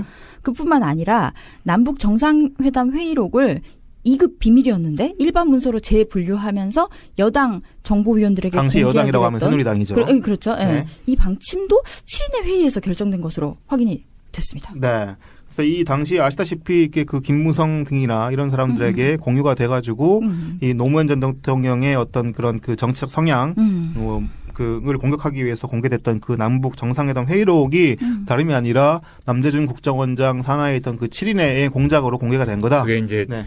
이게 2012년 대선 때 김무성이라는 사람이 유세를 막 하면서 그걸 줄줄 읽는단 말이에요. 그렇죠. 네. 이 남북 정상회담 대화록이라는 것을. 줄줄 읽고서는 이제 이게 뭐 NLL을 노무현 전 대통령이 김정이라고 얘기를 하고 팔아넘기려고 했다 거의 이런 얘기를 막 쭉 하면서 논란이 막 됐는데 이것도 디스펙트에서 되게 여러 번 했던 것 같아요. 진짜. 네, 그때부터 그랬죠. 국정원이다 그랬는데. 네. 그래가지고 그게 이제 뭐 저 대화록의 출처는 뭐며 이게 논란이 막 되고 그래서 뭐 정문원이라 그때 찌라시라고 그랬었죠, 김무성이 처음에. 재판에 네, 가서는 내가 그걸 뭐 저 원본을 본 게 아니라 뭐 그냥 뭐 찌라시나 뭐 하고 근데 이제 이게 뭐냐면 이게 이명박 정부 때 국정원이 노무현 전 대통령 당시에 대북 정책을 비판하기 위하여 공작을 해서 이제 보고서를 만들었다는 거예요. 2007년 남북 정상회담 그 내용을 가지고 네. 검토를 해봤는데 이런저런 문제의 소지가 우리가 주장할 수 있을 것 같고 이걸 정치 쟁점화 시킬 수 있다라는 걸 가지고 계속 청와대에 보고를 한 것이고 네. 그때 청와대에서 보고를 받았던 라인이 이제 비서실장, 그 다음에 뭐 대외 하여튼 외교안보 관련한 이 비서실, 그리고 거기에 소속된 이제 행정관 이런 사람들이고 그 중에 한 사람이 우리 위대한 김태효 이 전략 비서관인가 그렇죠. 뭐 이 양반인데 아무튼 그렇게 해서 계속 이제 보고가 이루어졌고 그게 이제 박근혜 정권 때 오면서 이게 무슨 국정원 댓글 사건하고 같이 엮여가지고 계속 막 문제가 되고 엄청 얘기가 많이 나오면서 김무성이 떠든 것하고 같이 엮여갔고요. 그러면 야 이게 이렇게 논란이 되고 있으니 우리 국정원이 말입니다. 이 갖고 있으니까 2007년 남북정상 죄송합니다. 침이 막 튀네. 침이 엄청나게 큰 게 튀었어.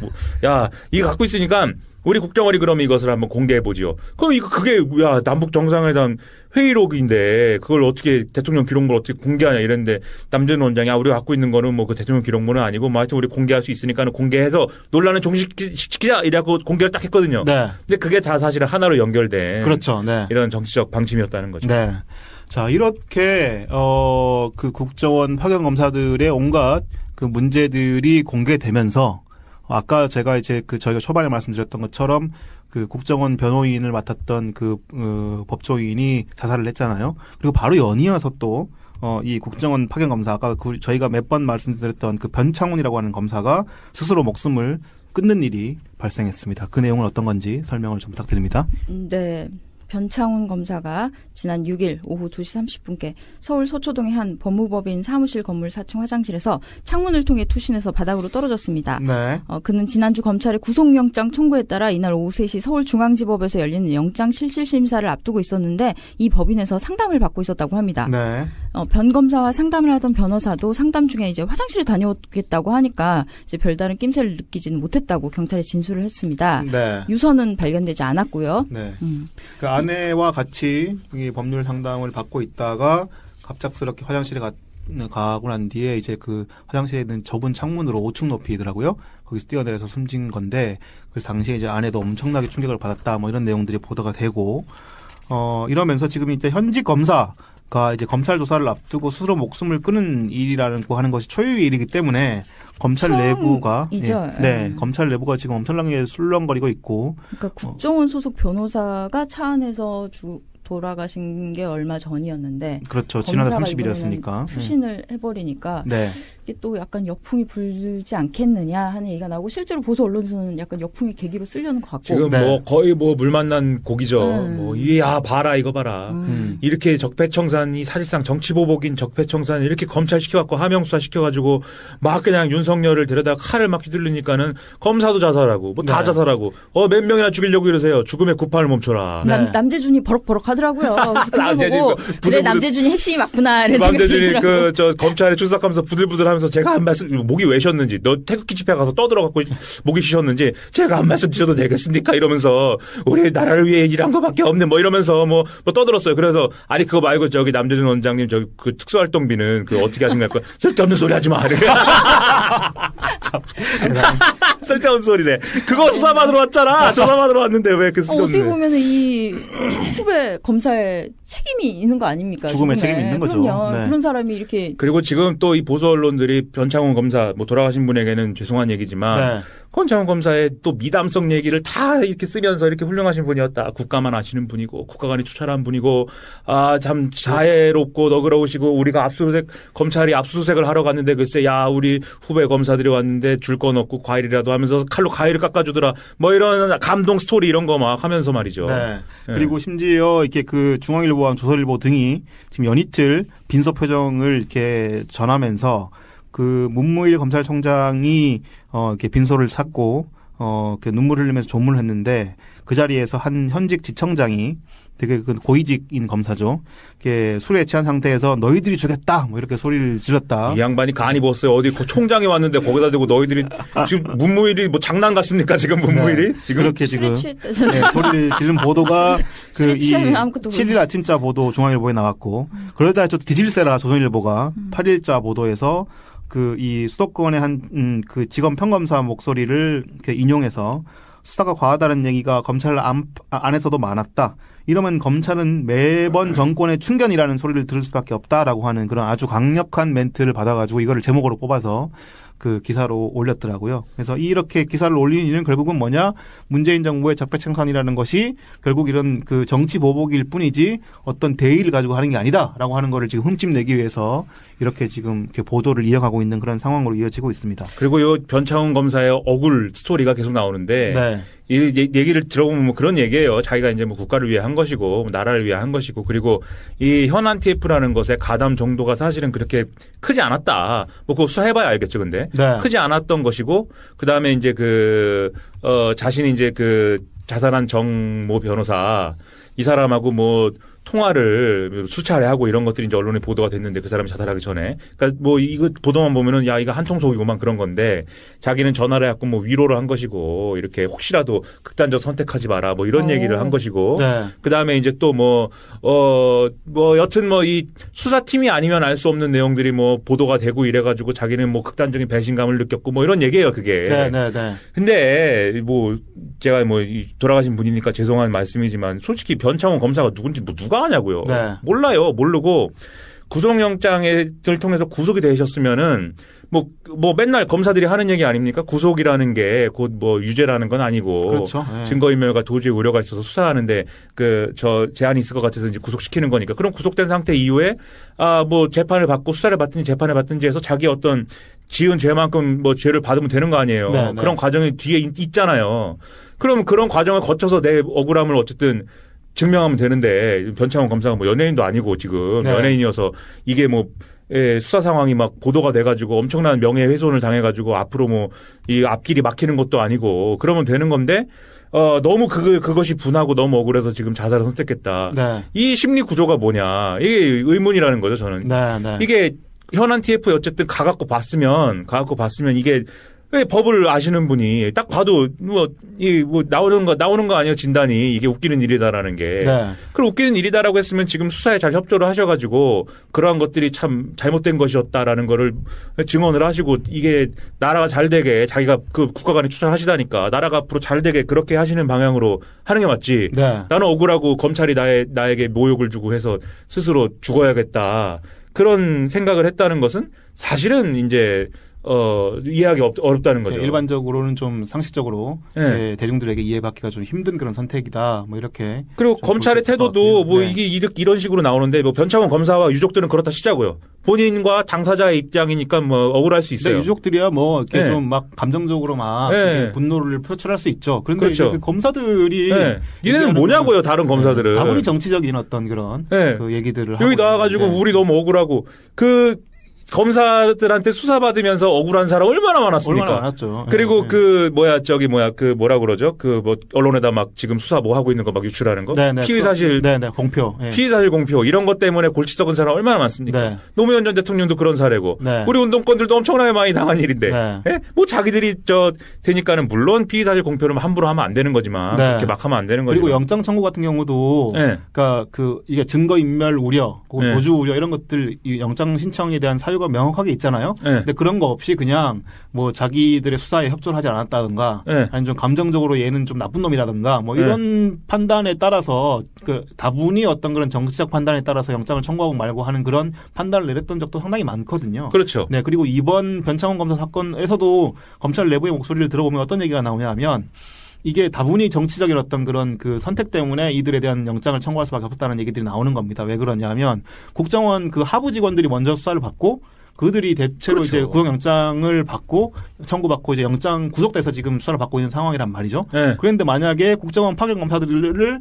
영장을 안 치고 네. 그냥 이 사람들은 불구속 수사를 하겠다라고 얘기를 하면 제 식구 그러면은 감싸기고 그 제 식구 감싸기다 이런 얘기가 나오지 않겠어요? 검사는 뭐 어쩌고. 네. 그러니까요. 당연히 이제 뭐 그 사정을 또 자기들이 다 알면서 네. 이 개기는 거죠, 뭐. 그렇죠. 그런 상황에도 불구하고 이렇게 지금 자기들만 억울하다 이런 방식으로 지금 검찰들이 집단적으로 반발하고 있는 것은 상당히 좀 바람직하지 않아 보이고요. 더군다나 여론도 안 좋아 죽겠는데 말이에요. 네. 진짜 우병우 재판 자꾸 나가고 이러는데. 네네네. 가처 질문하느라 고생 많으시다는데 지금. 네. 그리고 심지어 뭐 제가 계속 숨진 분 얘기를 들어서 죄송합니다만 변창훈 검사가 상담을 받았던 그 법무법인에 소속된 변호사가 우병우 사단의 일원이었던 분이기도 하다는 얘기까지 지금 나오고 있기 때문에 그래서 계속 지금 이런 뭐 물론 변호를 받는 건 당연히 개인의 권리입니다만은 그런 부분이 이제 본인의 억울함만 계속 호소하는 방식으로 수사를 진행시키려고 했다면 그건 좀 문제가 아니었나. 왜냐하면 이게 앞서도 저희가 충분히 보도를 드렸지만 너무나 이 구체적으로 내용들이 나와 있고 그 검찰의 자기의 고향인 검찰의 수사를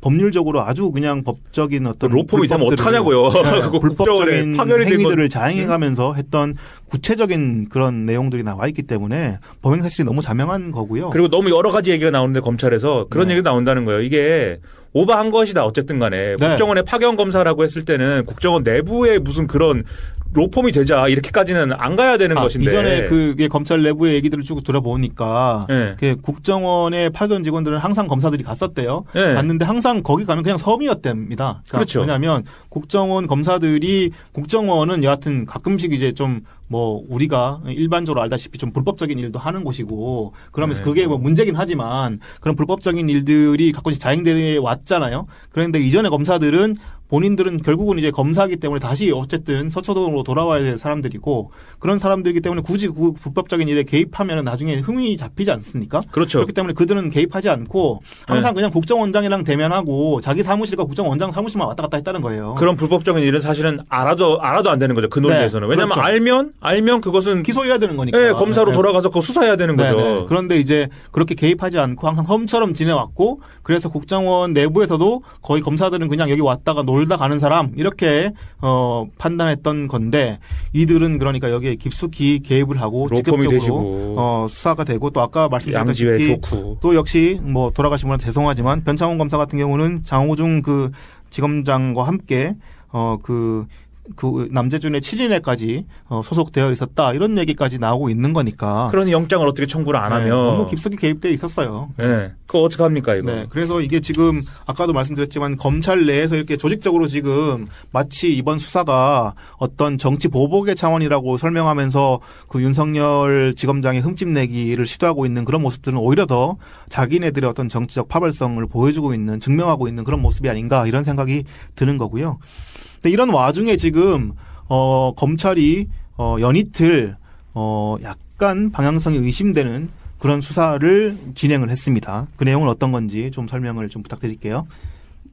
네, 검찰이 7일 갑작스레 전병헌 갑작스레라고 하면 왠지 김이나 기자님이 네? 반발하실 것 같아요. 아니 뭐 갑작스러운 거죠. 뭐 갑자기 나왔으니까 이게. 네, 전병헌 청와대 정무수석이 최근까지 회장을 지낸 한국 e스포츠협회 사무실을 압수수색했습니다. 네, 네. 그리고 전 수석의 의원 시절 모자진 2명을 포함한 관련자 3명을 체포했습니다. 네. 그리고 검찰 관계자는 한국 e스포츠협회가 롯데 홈쇼핑으로부터 후원금을 받은 과정과 협회 자금 횡령 부분을 살펴보고 있다고 밝혔습니다. 네. 그리고 압수수색에 앞서서 보좌관 윤아무개 씨 등 관련자 3명의 체포영장도 발부받았습니다. 그러니까 이게 검찰이 지난해 9월에도 그 롯데 홈쇼핑 비자금 조성 의혹 수사에 나선 적이 있었고 당시에는 구체적으로 보도되지는 않았지만 당시에도 역시 전병헌 당시에는 전 국회의원이었죠. 그 전병헌 전 국회의원의 금품 수수 관련 의혹 등이 이렇게 제기가 된 적이 있었는데 검찰이 그 사건에 대해서는 본격적인 수사를 착수하지는 않았었습니다.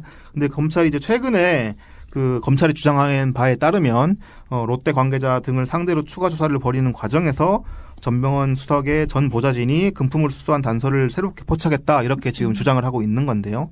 근데 검찰은 또 2015년도에도 롯데가 이제 이 협회에 3억 원대의 후원금, 그러니까 협회라고 하면 아까 이제 그 전병헌 그 수석이 회장을 지내는 그 한국 e스포츠 협회인데 여기 3억 원대 후원금을 냈고 이 후원금의 대가성이 있다, 뭐 이렇게 파악하고 있다고 하는 겁니다. 이 대가성이라고 하는 거는 검찰이 당시 전병헌 수석이 이제 국회의원 시절에 19대 국회 미래창조과학방송통신위원회 소속이었기 때문에 홈쇼핑 재승인하고 관련해서 롯데가 로비를 했을 가능성이 있다.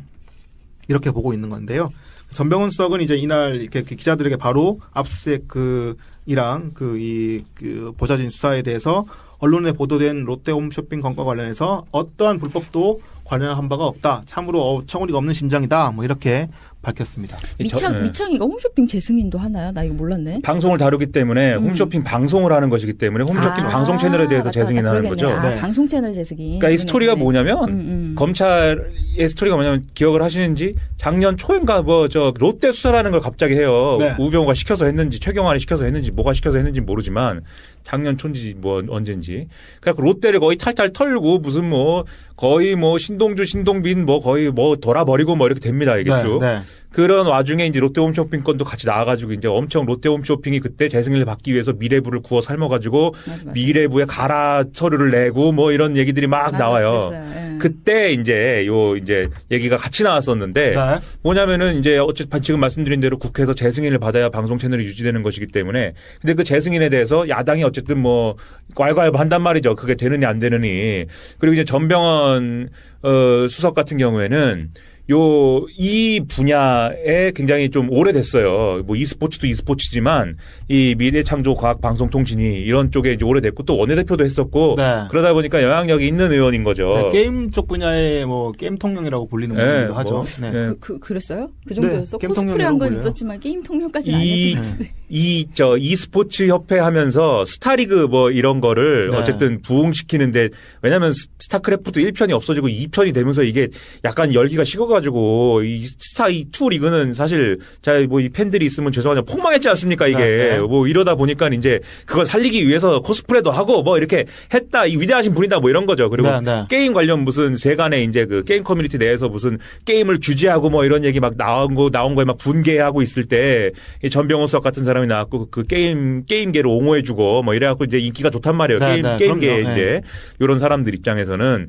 근데 어쨌든 이제 롯데홈쇼핑 관련해서 이게 재승인을 잘 받기 위해서 롯데홈쇼핑이 그때 여러 가지 공작을 하던 시절에 전병헌 수석한테도 돈을 줬고 이제 돈을 근데 직접 준 게 아니라 전병헌 수석이 그렇게 이끌고 있는 e스포츠 협회에다가 돈을 줬다. 그리고 이 돈을 준 거를 예를 지금 3억 줬다고 하는데 실제로 e스포츠 협회가 그걸 쓴 것은 한 1억 몇 천만 원이고 나머지 금액은 이 전병헌 수석의 측근들이 빼돌려가지고 뭐 세탁을 했든지 어떤지 해서 그래서 뭐 했었는지는 모르지만 전병헌 수석이 뭐 정치 자금으로 썼든지 네. 아니면 자기들끼리 나눠 가졌든지 뭐 어디 뭐 과자를 사 먹었든지 뭐 그런 거 아닐까요? 라는 게 그리고 이 와중에 전병헌 수석의 가족들이 무슨 뭐 이 롯데홈쇼핑이 지급한 걸로 보이는 뭐 기프트 카드 뭐 그게 뭔지 모르겠어요. 나는 그런 건 잘 모르니까 기프트 내 인생에 기프트가 몇 개 없어가지고 기프트 카드 뭐 이런 거 쓴 것도 나오고 뭐 근데 그게 규모가 크진 않아요. 네. 뭐 얘기가 막 이것저것.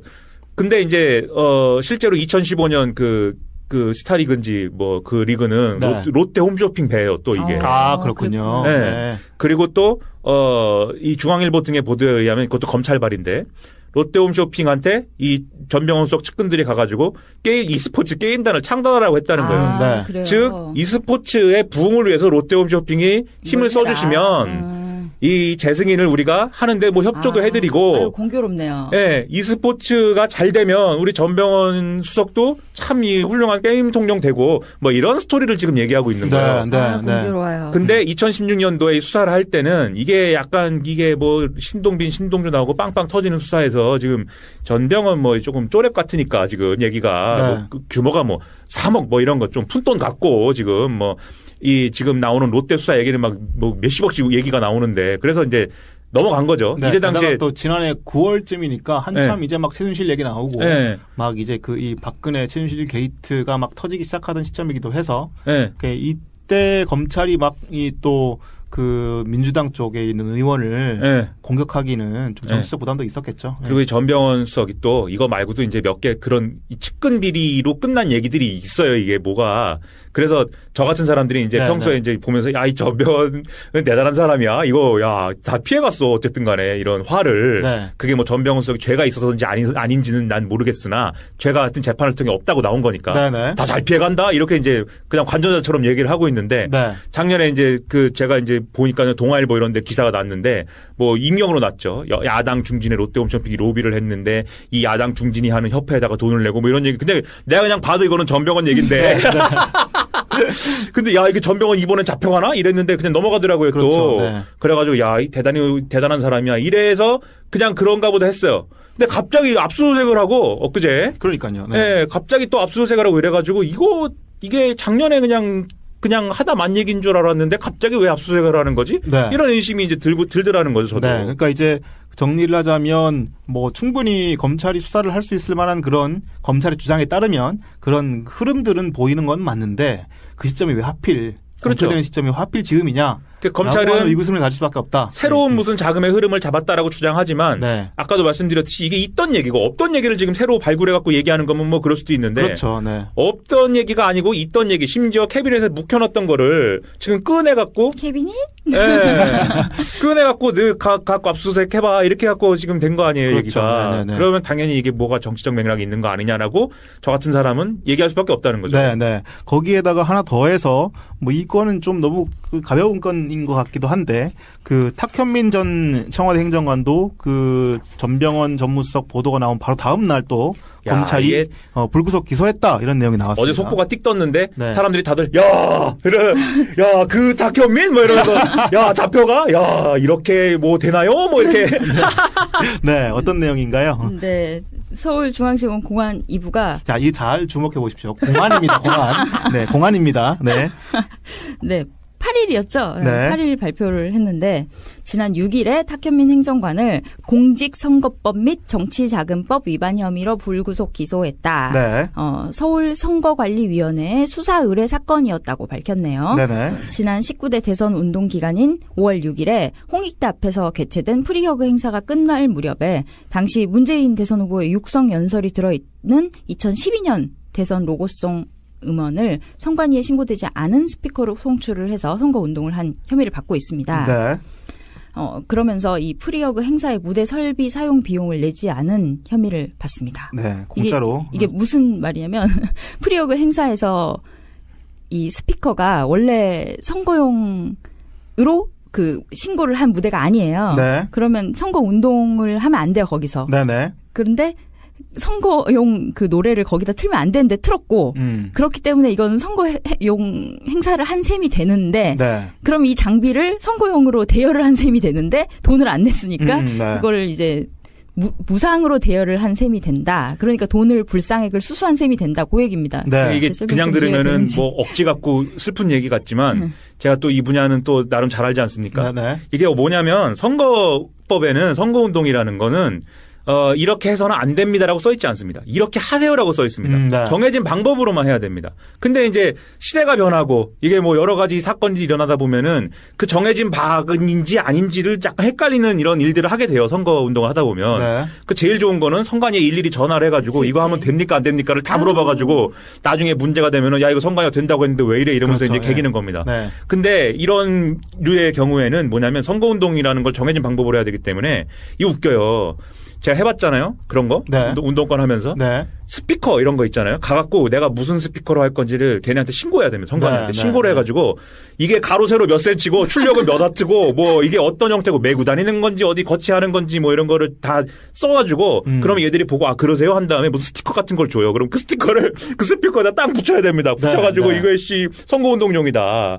다 붙여야 돼요. 차에도 붙여야 되고 스티커를 무슨 현수막에도 붙여야 되고 그거 다 붙여야 돼요. 만약에 붙이지 않은 걸로 선거운동했을 경우에는 정해진 방법 이외의 선거운동을 한 것이기 때문에 그것은 뭐 선거법에 걸려요. 네. 근데 이 행사의 경우에는 프리허그라는 게 무슨 문재인 후보가 뭐를 약속했는데 그걸 그 사전 투표율이 네. 얼마 이상이 되면 네. 내가 프리허그를 하겠다고 약속을 네. 했는데 네. 진짜로 사전 투표율이 넘어버렸어요. 그렇죠. 그래서 프리허그를 약속한 대로 해야 돼요. 네. 근데 이게 갑자기 이 수백 명, 수천 명이 모일 이벤트를 어디서 하겠습니까? 네. 그래서 장소를 또 홍대에서 해야 되는데. 네. 그래서 홍대에 마침 무슨 행사가 있었냐면 그 사전 투표 독려 행사가 있었습니다. 네. 가수 문화제. 그렇죠. 이게 뭐 지자체에서 하는 행사였나 뭐 그런 행사였어요. 그러니까 네. 어떤 특정 후보의 선거 행사가 아니고 그냥 투표 동료 행사. 예. 그냥 선거 동료. 그렇죠. 예. 네. 선관위 뭐 이런 중립적인 이런 데서 그냥 우리 모두 사전 투표합시다 이런 행사였어요. 그래서 가수들이 다 골고루 와가지고 밴드들이 와서 공연하고 노래하고 이렇게 내려가는 그런 행사였어요. 이 행사가 끝날 때 문재인 후보가 깜짝 등장을 해가지고 그렇죠. 예, 내가 이런 공약을 했는데 왔으니까 제 프리허그를 하고 가겠습니다. 거기까지는 요거였어요. 물어봤을 거예요, 선관위에. 가서 네. 프리허그 하면은 선거운동입니까 아닙니까? 네, 그래서 오케이 받았어요. 그렇죠. 거기서 만약에 저를 지지해 주십시오 여러분 이런 말만 안 하면 된다 그랬어요. 기호 몇 번입니다 이런 말만 안 하면. 그게 날짜를 보면 5월 6일이니까 선거 사흘 전인가요? 그렇게 되니까 이 사전 투표는 이미 진행되고 있었던 상황인 거고, 그 투표를 사흘 앞두고 있던 아주 그 민감한 상황이긴 하죠. 물론 이제 선거의 결과는 거의 예측이 다 된 상황이었고, 문재인 대통령이 탄생만 기다리고 있었던 상황이긴 합니다만은, 어쨌든 선거 전 상황이니까 아주 선거법 관련해서 좀 엄밀하게 따져야 될 상황이긴 합니다. 네. 하지만. 보통 그렇죠. 그래서 거기까지였으면은 이제 그냥 물어봤는데 된다고 하던데요 이러고 끝나는 건데 우리 탁현민 씨가 거기서 로고송을 틀어버린 거죠 마지막에. 이 로고송은 물론 2012년에 쓴 거라고는 하지만 어쨌든 내용은 문재인 만세 문재인 지지해 주세요잖아요. 그렇죠. 그래서 17년 건 아니었죠. 그래서 이것은 그러면 이것은 정해진 방법 이외의 방식으로 선거운동을 한 게 돼버린 거죠. 그러면 이게 그러면 선거운동을 한 것이고 그렇다면은 선거운동 과정에 들어간 스피커 지금 스피커 얘기 나오죠. 그다음에 무대 설비 이런 것도 그러면은 그러니까 그 무대 설비는 그 전에 공연한 밴드들이 쓰던 거죠. 그렇죠. 그런데 이것도 이제 예를 들면 선거운동을 할 때 뭔가를 이게 돈이 오가고 이게 금권 선거 이런 거 하면 안 되지 않습니까? 그래서 후보가 어디 가서 밥을 사도 안 되고 그리고 뭐를 또 제공받아도 안 되고 그래서 뭘 하면은 금전거래 명확히 하도록 다 돼 있고 그거를 다 신고를 해야 돼요. 그거를 우리가 제공받은 게 있으면 그게 총 얼마치를 제공받은 거고 그것은 회계상에 어떻게 반영돼 있고 그걸 다 일일이 써가지고 보고를 하게 돼 있습니다. 선관위에. 근데 이건 아마 보고 누락이 됐든지 그랬겠죠. 그리고 이거는 사실상 그리고 그 선거법에 이제 줄기대로 해석을 하면 어쨌든 무대 설비를 제공받은 것이죠. 선거운동 과정에. 그렇기 때문에 이게 뭔지 얼마로 추산할 수는 없지만 니네가 어쨌든 제공을 받았네. 그리고 그것에 대해서 회계에 어떤 식으로든 반영이 안 됐네. 아마 이렇게 갔을 거예요.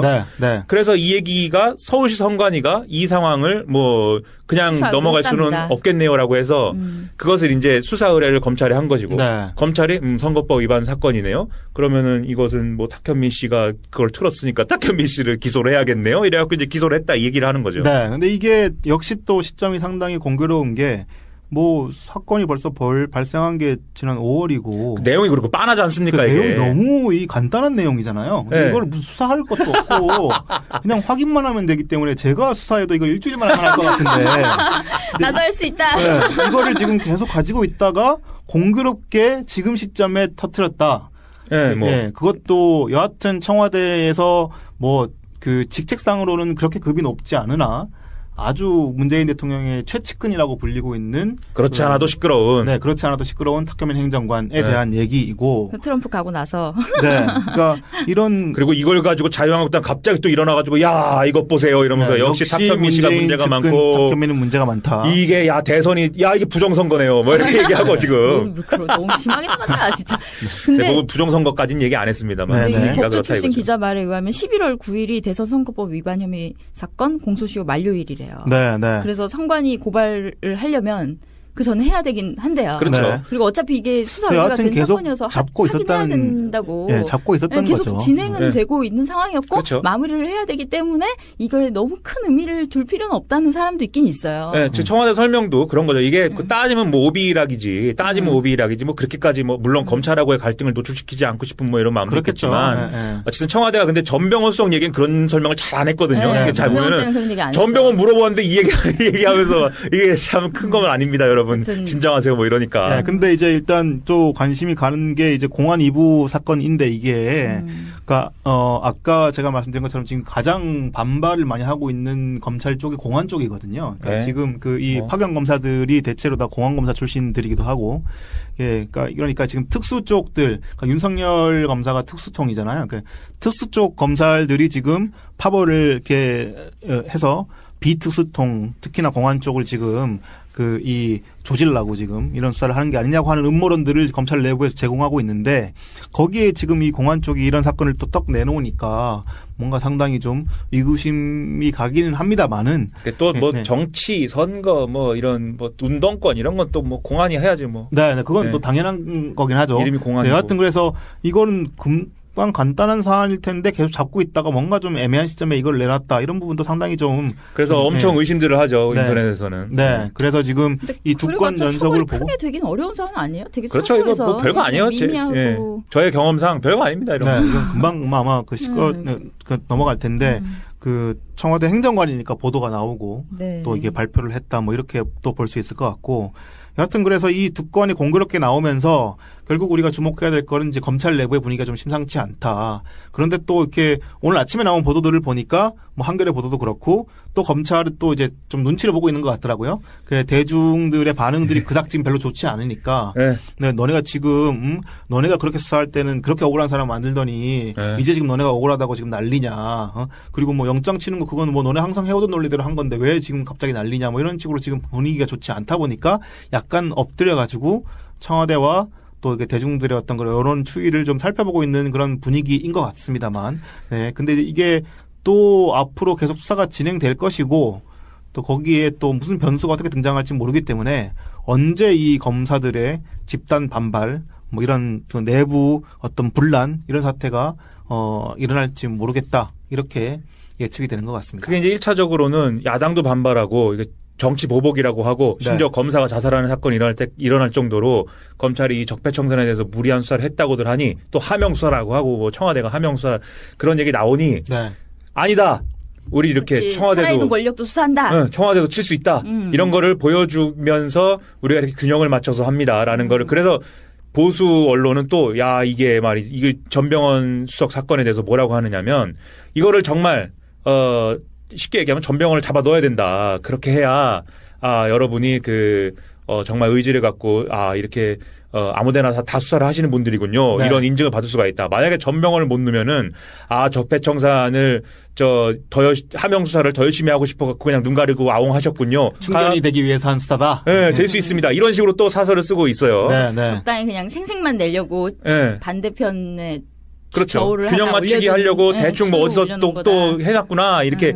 근데 1차적으로는 그렇고 2차적으로는 어쨌든 간에 검찰의 이후 2라운드는 그거 아닙니까? 검찰의 권한 문제 아닙니까? 네네. 검경 수사권 조정이라든지 공수처라든지 이런 것이기 때문에 지금 예를 들어서 살아있는 권력을 조준해 놔도 검찰로서는 뭐 나쁠 건 없다는 거죠. 그렇죠. 그렇죠. 그 국면에 네. 갔을 때 야당이나 뭐 이런 보수언론은 분명히 그렇게 얘기하겠죠. 검찰이 청와대에 살아있는 권력까지 수사를 막 하니까 오히려 청와대가 검찰 권한을 또 축소시키려고 이렇게 여러 가지 수를 쓰는 거 아니야. 디테일한 부분에서. 네네. 그럴 수 있기 때문에 검찰로서는 지금 전병헌 수석을 치고 이러는 게 아마 자기들 입장에서 이익이 되는 그런 뭐 여러 가지를 고려한 수이지 않을까. 저는 이제 집에 혼자 앉았고 그렇게 생각한다는 거죠. 문무일이 이런 걸 조직했다. 뭐 이렇게 보시는 건가요? 근데 문무일 씨가 이제 검찰총장이니까는 네. 이제 자리에 앉아 있다가 이제 너무 화가 난 나머지 검사들과 죽고 이러니까. 네. 자기도 가슴이 아팠겠죠. 또 친한 검사였을 테니까 잘 모르지만 이렇게 있다. 야 성렬아.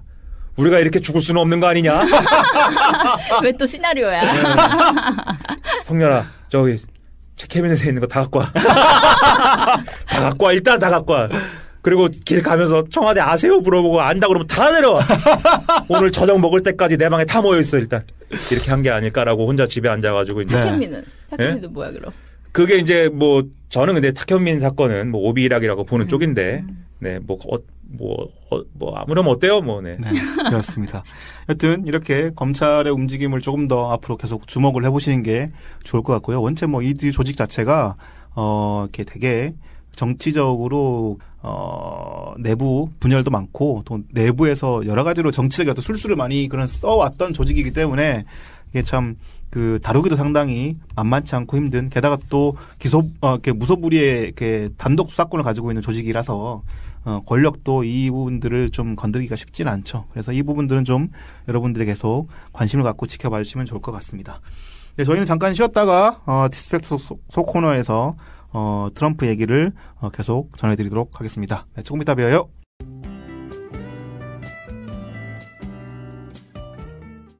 네, 디스펙트 속 코너 김민아의 여의도 동물원. 이번 주 여러분들 많이 보셨겠지만 트럼프 미국 대통령이 방한을 했고요. 그리고 24년 만에 국회 연설도 하고 하는 그런 1박 2일 짧은 일정을 마치고 지금은 중국에 가 있습니다. 일단 문재인 대통령과 도널드 트럼프 미국 대통령이 세 번째 정상회담을 열었잖아요. 어떤 내용에 합의를 했는지 설명을 좀 부탁드릴게요. 네, 이 자리에서 한국의 독자적 방위력 강화를 위해 미사일 탄도 중량 제한 해제에 합의했습니다. 네. 또 한국의 핵 추진 잠수함과 첨단 정찰 자산 획득 개발을 위한 협의도 즉시 시작하기로 했습니다. 네. 북한 핵 미사일 문제의 평화적 해결 원칙도 거듭 확인했습니다. 트럼프 대통령은 또 한국에서 수십억 달러에 달하는 장비를 주문하는 것으로 말씀했다.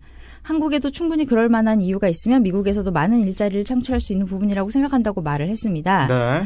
그리고 문 대통령이 군사력 증강 협의 내용을 묻는 기자의 질문에 미국이 보유하고 있는 군사적 전략 자산 획득에 대해 한미 간 협의를 시작하기로 했다고 답을 하자 트럼프 대통령이 미국은 전 세계적으로 가장 강력한 군사 자산을 가지고 있다. 전투기든 미사일이든 가장 훌륭하다. 그렇게 말을 하면서 이렇게 밝힌 거거든요. 네. 이번 정상회담을 통해서 미국의 막대한 미국산 무기 판매를 성사시켰다는 것을 과시한 것으로 분석이 됩니다. 네. 그리고 또 중요한 것이 코리아 패싱 이 논란에 대해서 트럼프 대통령이 한국은 굉장히 중요한 국가다. 한국을 우회한 일은 없을 것이라고 확언을 했습니다. 네네.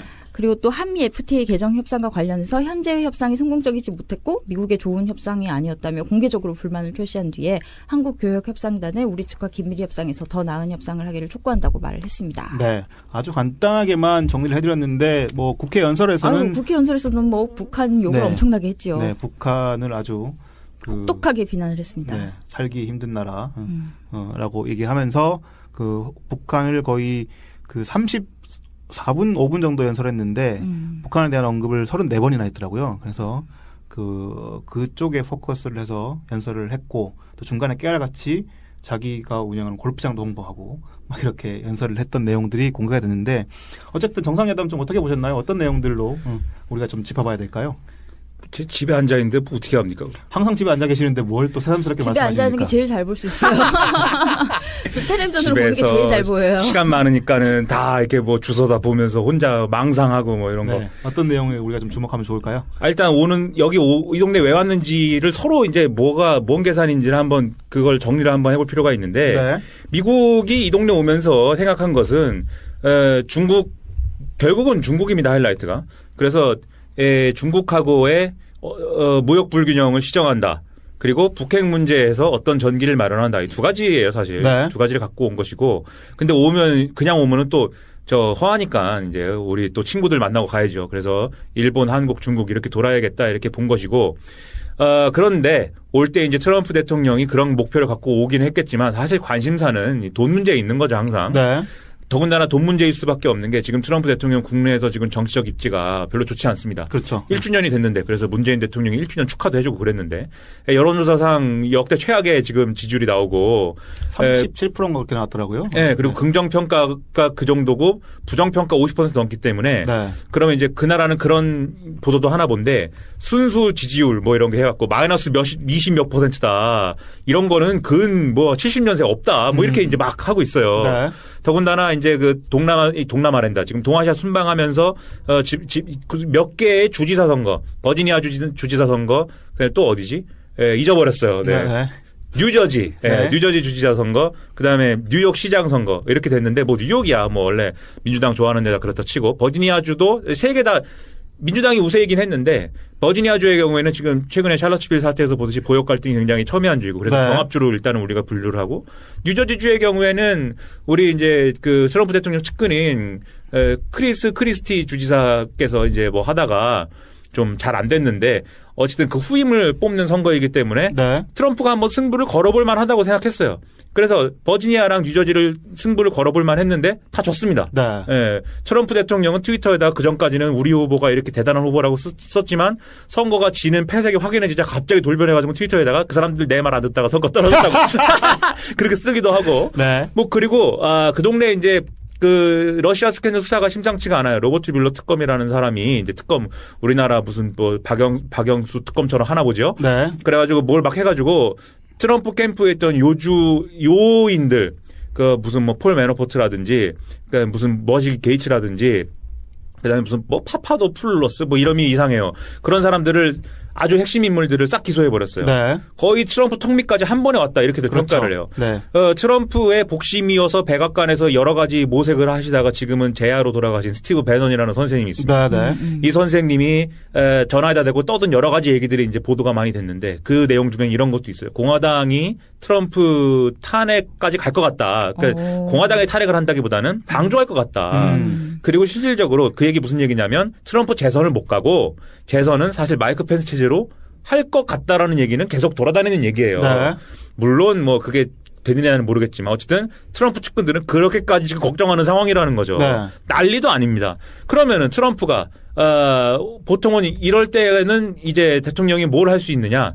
원래 나의 지지층, 콘크리트 지지층한테 SOS를 쳐야 돼요.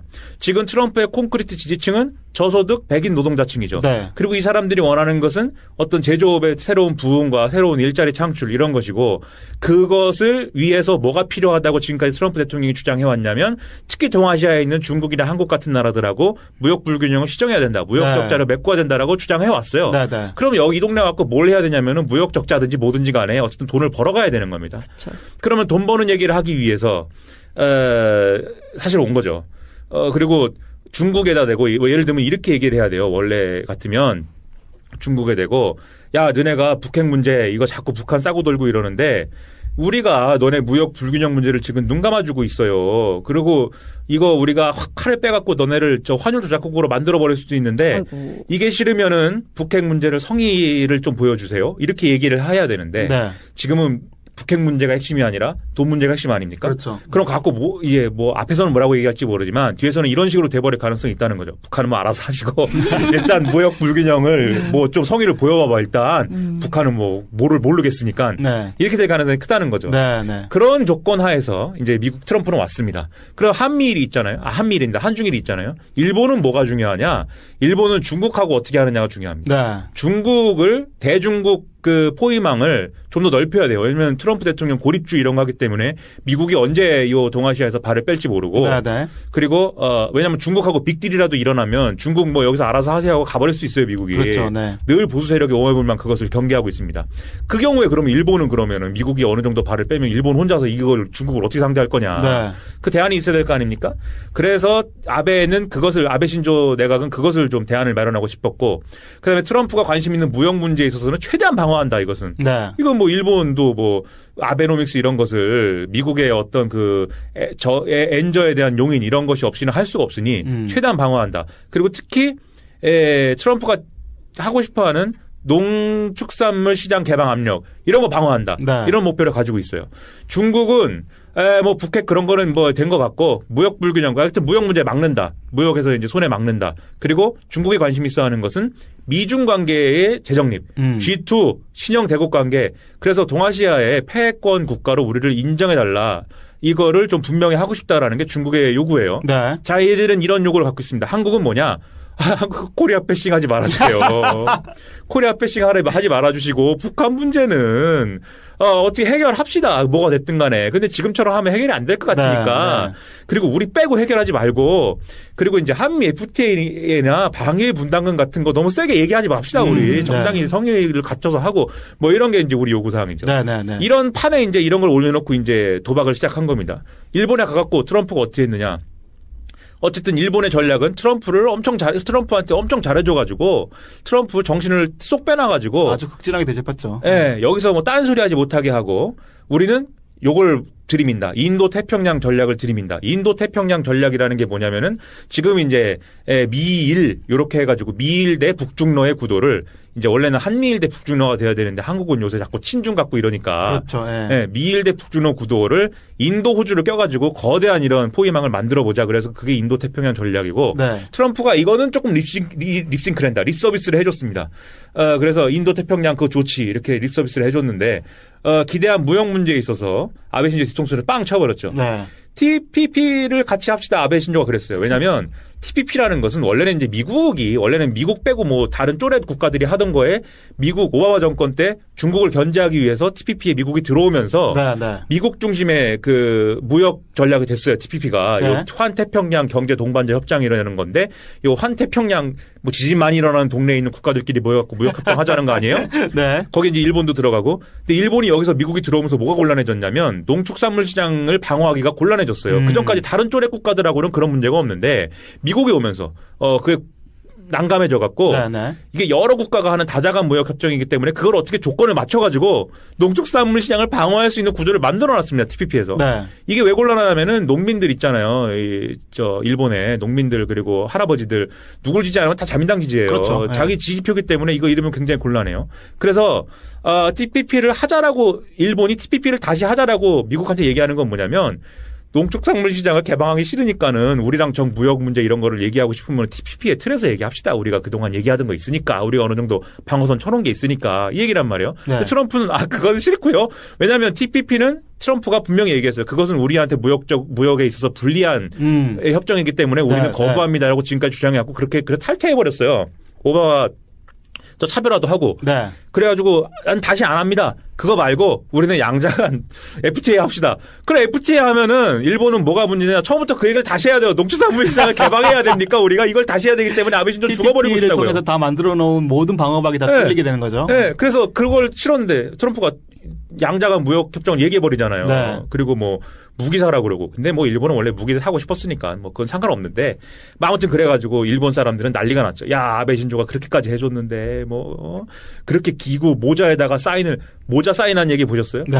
아베 신조가 그 둘이 똑같은 모자에 사인을 하는데 아베 신조는 야 트럼프 선생님은 왼쪽에 사인하실 테니까 나를 오른쪽에다 아베 신조라고 써야겠다. 이러고 모자를 줬는데 트럼프가 사인한 걸 딱 받았는데 트럼프 정중앙에다가 이따만하게 도널드 트럼프라고 써가지고 아베 신조는 사인할 데도 없고 구석탱이에 조그맣게 해야 되고 골프장에서 트럼프 따라가다 막 넘어지고 한 바퀴 부르고 막 뭐 그러는 명성이 정말 이게 전형적인 지금 저 일진과 꼬붕의 구도로 해줬는데도 뭐 야 아베 신조가 이렇게 내 말을 잘 듣네 하고 한 대 땅 치고 가니까 그렇죠, 네. 일본 사람들은 일본 언론들이 난리 났더라고요. 우리가 뭐냐 이거죠 도대체. 거기다 한국에 호구냐. 네. 한국에 독도 세워가지고 열받고.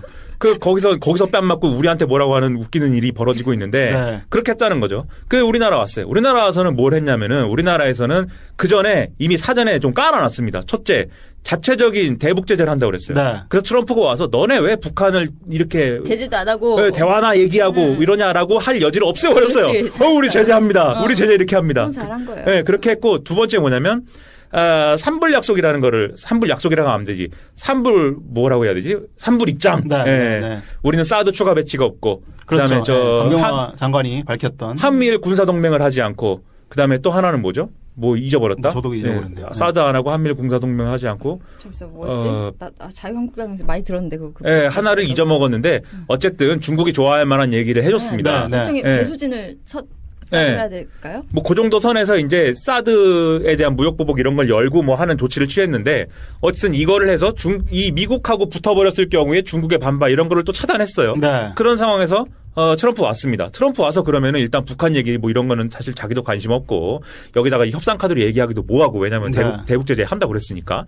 그러면 이제 얘기할 것은 야 그러면 뭐 어떡할래? 그러면 한미 FTA 뭐 이런 얘기. 근데 그런 얘기를 뭘로 지나갔냐면 무기 구매로 지나갔어요. 네. 우린 무기 구매 이런 거 왕창 할 테니까 한미 FTA나 그 방위비 분담금 얘기하지 마. 그리고 방위비 분담금도 험프리스 기지 보여주면서 우리가 세금 이렇게 써갖고 이 기지 다 만들어놨으니까 방위비 분담금 얘기하지 마 제발. 네. 이번에 처음으로 험프리스 기지에 92% 썼다고 밝혀버렸잖아요. 네. 네. 지금까지 50대 50으로 분담했다고 계속 주장했는데 처음으로 깠어요.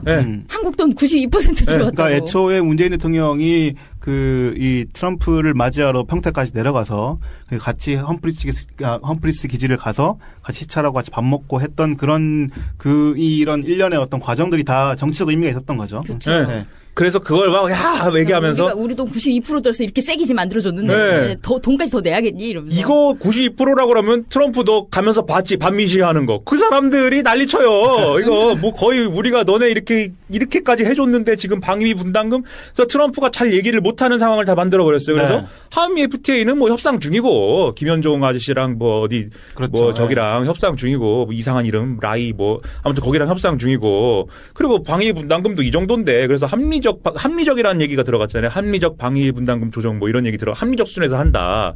그 정도에서 얘기하지 마시고 무기는 엄청 사주니까 너도 미국 돌아가서 무기를 이렇게 많이 팔았네요. 이 군수 공장이 막 돌아가겠네요. 이렇게 일자리가 늘어나겠네요. 이렇게 할 말이 있지 않느냐. 자 이렇게 해줄 수 있지 않느냐 이렇게 해갖고 정리해버린 거예요. 그럼 한겨레 같은 불충하신 분들이 뭐라고 쓰느냐. 저 이거 좀 웃기다고 생각합니다. 트럼프 대통령이 무기나 팔아갖고 그거를 우리한테 무기 판매를 강제하는 이런 나쁜 트럼프 대통령 아니죠. 우리가 사고 싶은 무기 산 겁니다. 정확하게 얘기해야 돼요. 우리 문재인 대통령 오매불망하고 싶은 거 뭡니까? 전작권 회수 그리고 자주국방 그리고 자주국방 중에 또 해군 출신 송영무 국방부 장관 또 오매불망하고 싶은 거 핵추진 잠수함이랑 이지스함 SM3 미사일 넣는 거 이거 엄청 하고 싶은데 이번에 보세요. 무슨 제가 말씀드리자면 북한이 미사일 쏠 때를 대비한 한국의 군사교리, 한국군의 군사교리는 3축 체계입니다. 이거 뭐 유명한 얘기죠. 첫째는 킬체인. 킬체인은 네. 뭐냐면 북한이 쏘기 전에 그것을 탐지해가지고 북한이 쏘는 미사일을 갖다가 쏘기 전에 우리가 박살내버리자. 이게 이제 킬체인이고, 두 번째는 미사일이 근데 그 킬체인이 실패해갖고 미사일을 쐈어요. 그럼 미사일이 날아오는 과정에 무엇을 할 것이냐? 그 미사일 우리가 쏴서 요격해버릴 것이다. 네. 이것이 KAMD, 한국형 미사일 방어 체계. 그리고 세 번째, 미사일이 뭐 요격을 못해갖고 나만 어디 떨어졌고 다 죽었다. 그럼 어찌 할 것이냐? 그러면 우리가 가만히 못 있으니까 왕창 보복한다. 대량응징 보복, KMPR. 네. 원래 대량응징 보복 MPR이고 옛날에 미국이 50년대에 썼던 전략, 떠들었던 전략인데, 소련이 핵 쏘면은 우리나라에 있는 모든 핵을 모스크바에 쏠 것이다. 이게 이제 MPR인데 네. K자 붙여가지고 또 K 좋아요. KMPR. 그래갖고 하여튼 쏜다 이거예요. 그러면 여기 필요한 게 뭐냐면 킬체인을 잘하려면 정보 감시 탐지를 잘해야 됩니다. 네. 그러면은 이걸 위한 자산 지금 뭘 들여오기로 논의가 되고 있느냐면은 조인트 스타스라는 무슨 뭐 2-8인가요? 네, 뭐 28입니다. 네, 무슨 정보 탐지하는 비행기가 있어요. 얘는 뭘 하냐면 지상에 있는 목표물을 감시할 수가 있습니다. 네네. 600여 개를 동시에 감시할 수 있대요. 네. 이게 무슨 얘기냐면 북한에 있는 장사정포랑 그다음에 이동식 발사대 있어요. 미사일 쏘는 쪼렛 미사일 쏘는 TEL이라고 하는 그런 것들이 뭐 트럭같이 생겨갖고 막 돌아다니거든요. 만약에 북한이 이제 미사일을 쏘고 이런 전쟁 수순으로 들어가면 걔들이 막 움직이겠죠. 네. 그러면 그거를 볼 수 있는 비행기가 조인트 스타트라는 비행기라는 겁니다. 조인트 스타스라는 요 비행기가 있고, 그 다음에 뭐 이미 피스아이라는 비행기는 우리가 운용을 하고 있는데 추가 도입할 수도 있고, 근데 이제 그거는 그냥 두는 것 같고, 글로벌호크라는 게 또 있습니다. 내년과 내후년에 들어오는 비행기인데 그걸 더 들여올 수도 있고, 어쨌든 정보 자산은 트럼프와 또 트럼프 행정부와의 추가 협정을 통해서 왕창 들여온다. 그래서 킬체인을 보완한다. 그리고 KAMD 미사일을 요격해야 되지 않습니까? 요격은 뭐 사드로도 하지만 그게 뭐냐면 SM3예요. 네. 이지스함에 들어가는 SM3가 사드보다 높은 고도에서 미사일을 요격하기 때문에 이것도 뭐 우리가 SM3도 뭐 미국에서 사와야죠. 그리고 대량응징 보복, 이것은 뭐냐면 미사일 탄두 중량이라는 거를 해제를 해가지고, 그러면 엄청나게 센 미사일을 발사할 수 있지 않습니까? 센 미사일을 쏴야 그게 보복이 되죠. 네, 무조건. 네. 킬체인도 마찬가지고. 센 미사일을 또 쓸 수 있게 트럼프 대통령께서 허락해 주신다는 거 아닙니까? 그 탄두 미사일 중량 해제를 합의를 했죠. 네. 그래서 이렇게 보면은 평소에 미국이 이런 첨단 무기 이런 건 안 판단 말이에요. 뭐 한참 떠드나 시간을 너무 많이 갔구나. 네. 네. 안 판단 말이에요. 근데 어쨌든 협의를 통해서 구체적으로 뭘 팔지까지는 얘기 안 했지만 팔아준다고 했단 말이에요. 네. 그러면은 자주국방도 하고 싶고 군비 확장도 하고 싶고 문재인 정권에 좋은 일이죠. 그리고 와가지고 돌발 발언 해가지고 북한하고 대치 국면 만들고 이럴 것 같아갖고 좀 노심초사했는데 국회연설에서는 좀 그랬지만 어쨌든 메시지 관리가 됐어요. 네. 그러면은 문재인 정권 입장에서는 그렇죠. 네. 문재인 정권 입장에서는 잘한 거죠. 뭐 이 정도 했으면. 네, 네. 이제 트럼프는 중국 가서 아까 말씀드린 이제 그런 얘기하고 이제 중국의 무역 불균형 시정하고 북핵 문제는 모르겠네 하고 올 겁니다. 아마 네, 북핵 네. 문제 해결 안 될 겁니다. 그러면은 이제 그렇게 해서 문재인 정권 입장에서는 잘한 거예요. 잘한 건데 우리 불충한 한겨레는 그렇게 쓰고 말이죠. 한겨레는 그렇게 쓰는데 보수 언론은 코리안 패싱이 과연 코리안 패싱도 트럼프 대통령이 스키핑은 없다고 딱 얘기를 했잖아요. 네, 그것도 네. 우리가 항상 우려하던 건데 우리 빼고 얘기할까봐.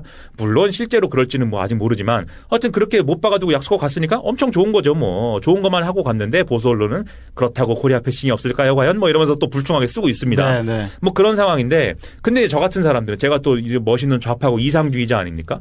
이게 이제 잘 됐다고 하는데 저는 이제 그래서 이걸 비판하려면은 저 같은 사람은 비판하고 싶은 마음이 있으니까 뭘 비판해야 되냐면 그렇다면은 문재인 정권이 하는 자주국방과 이제 그런 이제 군비 확장적 정책이라는 게 동아시아 평화에 도움이 되는 것이냐. 네. 지금 뭐 그걸 하고 싶은 마음은 이해하지만 예를 미국이 빠져버리면 일본의 군비 확장, 일본의 재무장 그런 것이 있고 중국의 어떤 또 군사 굴기가 있고 네, 동아시아 패권주의가 있는 거죠. 그것에 따른 북한의 어떤 실질적인 핵무장 이런 네. 것이 가능해지고 뭐 이런 여러 가지 조건들이 있는 상황에서 우리가 그러면 뭐 무장을 포기하고 그러면은 평화나 외치다가 뭐 다 죽는 게 좋으냐 이렇게 얘기할 수 있어요. 네. 그리고 저 같은 사람이 떠드는 평화 군축 이런 얘기는 비현실적이라고 할 수 있죠. 네. 하지만 저 같은 사람도 있어야죠. 그렇지 않습니까? 세상에 어떻게 한 가지 사람만 있습니까? 그렇죠. 저 같은 사람은 그게 아니라 동아시아에서 우리나라가 이제 평화 군축의 선도 국가로서 발돋움하면서 우리가 선도적으로 군축 얘기할 테니까 군축 협상을 하자. 이게 뭐 핵 만들지 말고 중국도 여기서 뭐 동아시아 패권 하지 말고